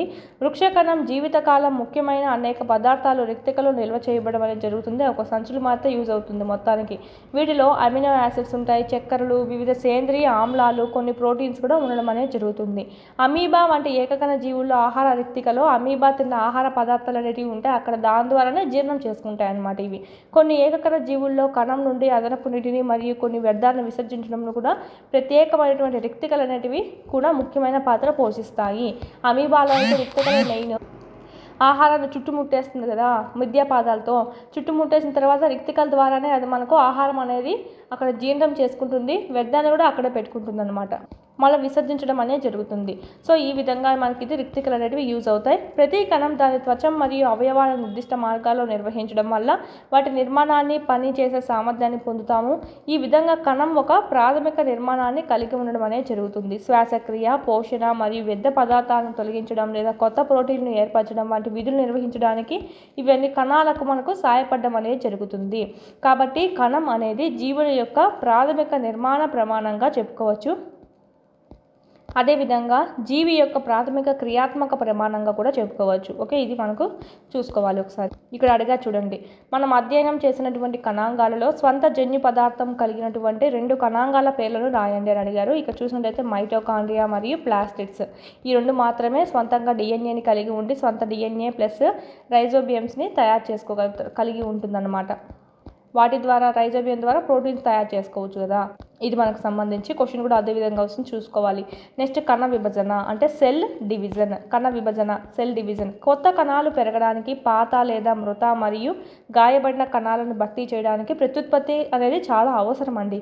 అప్పుడే కదా వాటిని ఫిల్ చేయగలుగుతాము. ఓకే, ఇప్పుడు పుట్టినవాడు మరణించక మరణించిన వాడు జన్మించక తప్పదన్నట్టు ఇక్కడ మనకి పాత కణాలు ఏవైతే ఉన్నాయో, కణాలు చనిపోయినప్పుడు వాటి ప్లేస్లో లేదా గాయపడినటువంటి కణాలు ఏవైతే ఉన్నాయో వాటి ప్లేస్లో కొత్త కణాలు రావాలి. ఓకే, అదేవిధంగా ఈ విధంగా మనకి కొత్త కణాలు తయారయ్యే ప్రక్రియనే మనం ఏమంటామంటే కణ విభజన అని అంటాం. కణ విభజనలో 2 ప్రధాన రకాలు ఉంటాయండి, సమ విభజన లేదా క్షయకరణ విభజన. సమ విభజన లేదా క్షయకరణ విభజన. కణ విభజన ప్రక్రియ ద్వారా చాలా కణాలు పెరుగుదల కోసం విభజించబడ్డాన్నే సమ విభజన అంటాం అనమాట. కణ విభజన ప్రక్రియ ద్వారా చాలా కణాలు పెరుగుదల కోసం విభజించబడటాన్ని మనం సమ విభజన అంటాం. ఈ ప్రక్రియలో ఎలా ఉంటుందంటే తల్లి కణం ఒకేలాంటి 2 పిల్ల కణాలను ఏర్పరుస్తుంది, అందుకే సమ అన్నాం. Okay, equal. ఓకే, ఇక్కడ మనకు చూడండి, ఇక్కడ మనకి ఏమిస్తారంటే సమ విభజనకు సంబంధించి క్రింది వాటిలో సరికానిది ఏది అని అడుగుతారు, చూసుకోవాలి. కణ విభజన ప్రక్రియ ద్వారా చాలా కణాలు పెరుగుదల కోసం విభజించడాన్ని మనం ఏమంటాం, సమ విభజన అంటాం. పేరులోనే ఉంది మనకు, పెరుగుదల కోసం విభజిస్తున్నాము. ఓకే, సమంగా. ఈ ప్రక్రియలో ఏమవుతుందంటే తల్లి కణాలని పోలి ఉంటుందండి. తల్లి కణాలు ఒకేలాంటి 2 పిల్ల కణాలు అనేటివి రావడం జరుగుతుంది. ఈ 5.7లో చూసినట్టయితే, ఈ సమ విభజనలో చూసినట్టయితే చూడండి, సేమ్ అనేటివి ఉంటాయి. పిల్ల కణాలు కూడా ఏ విధంగా ఉంటాయంటే తల్లి కణం వలె అదే సంఖ్యలో క్రోమోజోమ్స్ కలిగి ఉంటుందన్నమాట. మనకు తల్లి కణంలో ఏవైతే క్రోమోజోమ్స్ ఉన్నాయో పిల్ల కణంలో కూడా సేమ్ క్రోమోజోమ్స్ అనేటివి ఉంటాయి, సంఖ్య కూడా. ఇది జీవులలో కణజాలాల పెరుగుదలకు మరమ్మతులకు సహాయపడుతుంది. ఇదంతా మనకు మోస్ట్ ఇంపార్టెంట్. సమ విభజనకు సంబంధించి క్రింది వానిలో సరైనదేది సరికాందేది అని చెప్పి మనకి వాక్యాలు ఇచ్చి అడుగుతూ ఉంటారు, చూసుకోవాలి. పిల్ల కణాలు తల్లి కణం వలె అదే సంఖ్యలో క్రోమోజోమ్స్ కలిగి ఉంటాయి, కానీ క్షయకరణ విభజనలో ఉండవు అలాగా. సో ఆ విధంగా డిఫరెన్స్ తెలుసుకుందాం ఇప్పుడు, అప్పుడు బట్టి మీకు తెలుస్తుంది ఏది సరైనది సరికాందేది అనేది. ఇది జీవిలో కణజాలాల పెరుగుదలకి మరమ్మతులు రిపేర్స్ అనేవి చేయడానికి సహాయపడుతుంది అనమాట. నెక్స్ట్, జంతువులు వృక్షాలలోని ప్రత్యుత్పత్తి అవయవాలు లేదా కణజాలలోని ప్రత్యేక కణాల విభజన చెంది బీజ కణాలు ఏర్పడి ఫలదీకరణం అనంతరం సంతానాన్ని ఏర్పరచడం జరుగుతుంది. మామూలుగా జంతువుల్లో కానీ ఇవన్నీ మనకు చూస్తూనే ఉన్నాం, మన మానవుల్లో కానీ. అవి 2 వరుస విభజనలు కలిగి ఉండే క్షయకరణ విభజనగా మనం చెప్పుకోవచ్చు అనమాట. అడుగుతారు, మన మానవుల్లో చూసినట్టయితే మానవులు లేదా జంతువుల్లో ఎలాంటి విభజన మనం చూడవచ్చు అంటే క్షయకరణ విభజన చూడవచ్చు. ఇది సమ విభజన చూసినట్టయితే మనకి ఇక్కడ అమీబా అని చెప్పుకోవచ్చు అనమాట. ఏకకణ జీవులు ఆల్మోస్ట్ మనకి ఇవే చూసుకోవచ్చు, ఓన్లీ తల్లి కణం నుంచి ఏర్పడుతూ ఉంటాయన్నమాట. ఈ ఒక రకంగా చెప్పాలంటే అలైంగిక ప్రత్యుత్పత్తిలో భాగంగా మనం చూసుకోవచ్చు. ఈ అంటే అన్ని అని కాదు, కొన్ని వాటికి వర్తిస్తుంది. ఇక్కడ మనము మానవులు, జంతువులు, ఓకే, వృక్షాలలో ఇలాగా బీజ కణాలు ఏర్పడి ఫలదీకరణం అనంతరం సంతాన్ని ఉత్పత్తి చేసేటివన్నీ మనకి ఏమని చెప్పుకోవచ్చు, క్షయకరణ విభజనగా చెప్పుకోవచ్చు. మనం చూద్దాం, ఇంగ్లీష్లో ఏమని అంటారంటే మియాసిస్ అంటాము. ఇక మనకు సమ విభజన అయితే ఏమంటామంటే మైటాసిస్, ఇదైతే మియాసిస్ అని చెప్పి అంటాం. ఇక్కడ ఎలా ఉంటుందంటే క్రోమోజోమ్స్, ఓకే, ఇక్కడ క్రోమోజోమ్ సంఖ్య ఎలా ఉంటుందో చూద్దాము. తల్లి కణాలలో క్రోమోజోముల సంఖ్యలో సగం క్రోమోజోములు మాత్రమే ఉంటాయన్నమాట. ఓకే, ఇక్కడైతే ఏముంటాయి, సేమ్ ఈక్వల్గా ఉంటాయి, సమ అని ఉంది కదా, ఈక్వల్. సో అందుకే తల్లిలో ఎన్ని క్రోమోజోమ్స్ ఉన్నాయి, పిల్లలకు కూడా అన్ని క్రోమోజోమ్స్ వచ్చాయి, పిల్ల కణాలు కూడా అదే వచ్చాయని గుర్తుపెట్టుకోండి. ఇక్కడైతే అది కాదు, క్షయకరణ విభజనలో తల్లి కణాల్లో ఎన్నైతే ఉన్నాయో దాంట్లో సగమే మాత్రమే వస్తాయన్నమాట. సపోజ్ మనకి 46 అనేటివి ఉన్నాయి, సగం మాత్రమే ఉంటాయి. ఎక్కడ మన అండాలలో కానీ ప్రత్యుత్పత్తిలో భాగంగా ఇక్కడ కణాలు ఏవైతే ఉన్నాయో ఈ శుక్రకణంలో కానీ సగమే ఉంటాయన్నమాట. 23 కలిసి 23 జతలు అనేటివి ఏర్పడడం అనేది జరుగుతుంది. ఇది మనకు కొత్త కణాల్లో చూసినట్టయితే తల్లి కణాల్లోని క్రోమోజోమ్ సంఖ్యలో సగం క్రోమోజోమ్లు మాత్రమే మనకు ఉండడం జరుగుతాయి. పిల్ల కణాల్లో క్రోమోజోమ్ సంఖ్య సగానికి ఎందుకు తగ్గిందని మీరు ఆలోచించగలరా అని ఇచ్చారు. ఎందుకంటే ఇక్కడ మనకు ఇంకోటి చూసుకోవాలి, ఇక్కడ క్షయకరణ విభజన ద్వారా విభజించినప్పుడు అది కేవలం 2 కణాలకు బదులుగా 4 కొత్త కణాలను ఏర్పరుస్తుంది. ఇక్కడైతే 2 కణాలను ఏర్పరుస్తుంది కాబట్టి మనకి ఇక్కడ ఈక్వల్గా మనకి ఇవ్వడం అనేది జరిగింది. ఇక్కడ చూసినట్టయితే 4 కణాలు కదా, సో ఇక్కడ మనకి సేమ్ నెంబర్తో ఇచ్చుకుంటూ పోతే చాలా ఎక్కువ విభజన అనేది అయిపోతుంది. సో అందుకనే మనకి ఇక్కడ చూసినట్టయితే సగానికి ఇవ్వడం అనేది జరుగుతుంది అన్నమాట. ఓకే, ఇక్కడ ఇచ్చారు చూడండి, 2 వరుస విభజనలు అంటే ఇదొక విభజన అన్నమాట. ఇక్కడ మళ్ళీ మనకు చూసినట్టయితే సేమ్ సంఖ్య వచ్చింది అనుకోండి, మళ్ళీ ఇక్కడ కూడా సేమ్ సంఖ్య రావాలి కదా సమానంగా. సో అందుకనే ఇక్కడ మనకు అలా కాకుండా ఈ 46 ఉంటాయి, ఇక్కడ 23 అనేది ఉంటుంది, ఈ 23 అనేది ఉంటుంది. ఈ మళ్ళీ కొత్త జీవిగా ఏర్పడినప్పుడు మనకు అంతా 23గా రావడం అనేది జరుగుతుందన్నమాట. సో ఈ డిఫరెన్స్ అనేది చూసుకోవాలి. కొత్త కణాలు ఎన్ని ఏర్పడతాయి, 4 కొత్త కణాలు ఏర్పడతాయి క్షయకరణ విభజనలో. అయితే ఇక్కడైతే మనకు 2 మాత్రమే ఏర్పడతాయి అన్నమాట. ఇక్కడ క్రోమోజోమ్ సంఖ్య తల్లి క్రోమోజోమ్స్లో సగం ఉంటుంది, హాఫ్ అనేది ఉంటుంది. ఇక్కడైతే మనకు సేమ్ అనేది ఉంటుంది. ఓకే, చూసుకోవాలి. ఇది మనకు సంబంధించి ఇదైతే మనకు క్విక్ రివిజన్ అనేది ఇచ్చారు, ఒకసారి చూసుకుందాము. కణం జీవి యొక్క ప్రాథమిక నిర్మాణాత్మక ప్రమాణంగా చెప్పుకోవచ్చు. కణాలు లిపిడ్స్ మరియు ప్రోటీన్స్తో కూడినటువంటి ప్లాస్మా పొరతో ఆవరించబడి ఉంటాయి. కణత్వచం కణంలో చురుకైన భాగంగా చెప్పుకోవచ్చు. అంటే ఏది మనకు కణత్వచం అండి. ఓకే, దీన్నే మనము సెల్ మెంబ్రేన్ అని చెప్తాము. ఇది కణం యొక్క క్రమానుగతం చేయబడినటువంటి అంతర్గత బాహ్య వాతావరణం మధ్య పదార్థాలను ప్రసరణ చేయడానికి మనకి ఇది కంట్రోల్ చేయడం అనేది జరుగుతుంది. ఏది లోపలికి పంపించాలి, ఏది లోపలికి పంపించకూడదు అనేది మనకి ఇక్కడ చూస్తూ ఉంటుందన్నమాట. వృక్ష కణాల్లో ప్రధానంగా సెల్యులోస్తో చేసినటువంటి కణ కవచం కణ త్వచానికి వెలుపలగా ఉంటుంది. ఓకే, కణ త్వచానికి కణ కవచం అనేది ఉంటుంది. అది మనకు సెల్యులోస్తో తయారు చేయబడి ఉంటుంది. కణ కవచం ఉండడం వల్ల ఏమవుతుందంటే మొక్కలు, శిలీంధ్రాలు, బ్యాక్టీరియా యొక్క కణాలు అల్పగాఢత మాధ్యమంలో పగిలిపోకుండా ఉండేలా మనకి ఇక్కడ చేయడం అనేది జరుగుతుంది. అల్పగాఢత అంటే ఏంటి? లోపల పక్క అల్పగాఢత ఉందంటే మనకు బయట ఉండేటువంటి నీళ్ళంతా లోపలికి వెళ్ళిపోతాయి, అంటే కణం ఉబ్బుతుంది. అలా ఉబ్బినప్పుడు కణ కవచం ఏం చేస్తుందంటే పగిలిపోకుండా ఆ వృక్షాలలో చూసుకున్నట్టయితే ఉబ్బినప్పుడు ఆ కణం అనేది నీళ్ళంతా శోషించుకొని ఉబ్బి పగిలిపోకుండా ఉండడానికి మనకు హెల్ప్ అవ్వడం అనేది జరుగుతుంది. నెక్స్ట్ మన జంతువులు లేదా మానవుల్లో అయితే అలాంటివి ఉండవు. ఓకే, ఏంటివి? కణ కవచం అనేది ఉండదు. ఓన్లీ వృక్షాలలో మాత్రమే మనం ఇక్కడ కణ కవచం అనేది చూడవచ్చు. నిజ కేంద్రక జీవులలోని కేంద్రకము కణద్రవ్యం నుంచి 2 పొరల త్వచం ద్వారా వేరు చేయబడుతుంది. ఇది కణం యొక్క జీవన క్రియలను నిర్దేశిస్తుంది.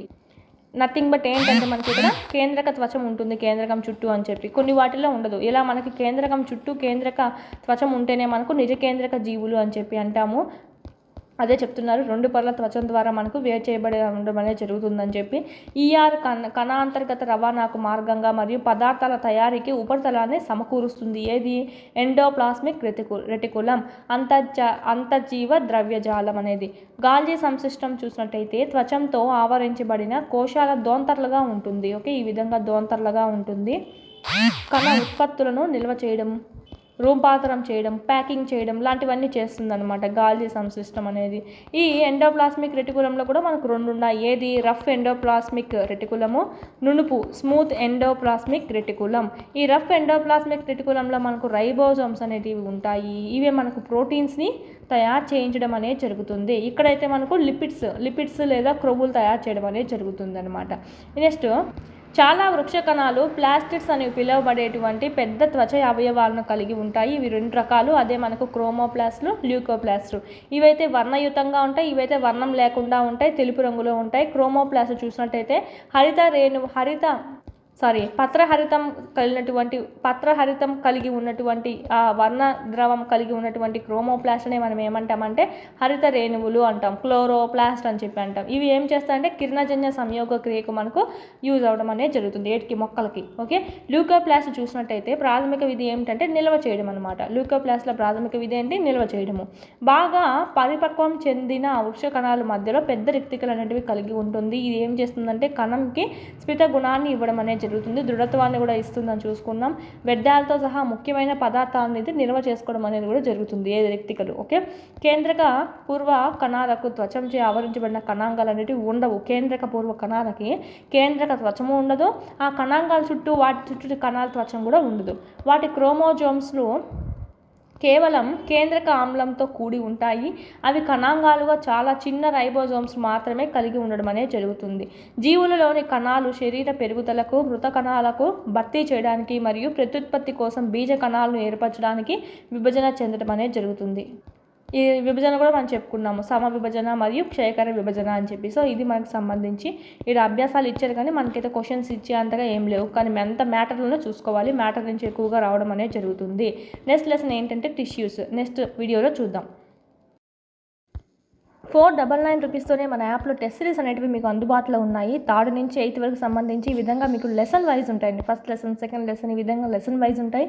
ఎవ్రీ సబ్జెక్ట్ అనేది మీకు కవర్ అవుతుంది అనమాట, ఫుల్గా బిట్స్ అనేటివి. 9th సంబంధించి న్యూ కూడా యాడ్ చేయడం జరుగుతుంది. లింక్డ్ టాపిక్స్ ఏవైతే ఉన్నాయో ఎగ్జిట్కి సంబంధించి అవన్నీ, సైకాలజీ, విద్యా దృక్పథాలు, మెథడాలజీ, కరెంట్ అఫైర్స్, జీకే మరియు ట్రై మెథడ్స్ కూడా మీకు ఇక్కడ లభించడం జరుగుతుంది. టెస్ట్ సిరీస్ అనేటివి 499 రూపీస్కి మాత్రమే మీరు ఇక్కడ పర్చేజ్ చేసుకోవచ్చు. చాలా తక్కువ ప్రైస్ అని చెప్పొచ్చు. టెస్టులు అయితే మనకు 1500+ టెస్టులు అనేవి ఉన్నాయండి. అదేవిధంగా టెక్స్ట్ బుక్ సంబంధించి 3rd నుంచి 10th వరకు సంబంధించి 3rd to 8th న్యూ ఉంటుంది, న్యూ ప్లస్ ఓల్డ్ 2 ఉంటాయి. 9th 10th ఓల్డ్ అనేది ఉంటుంది.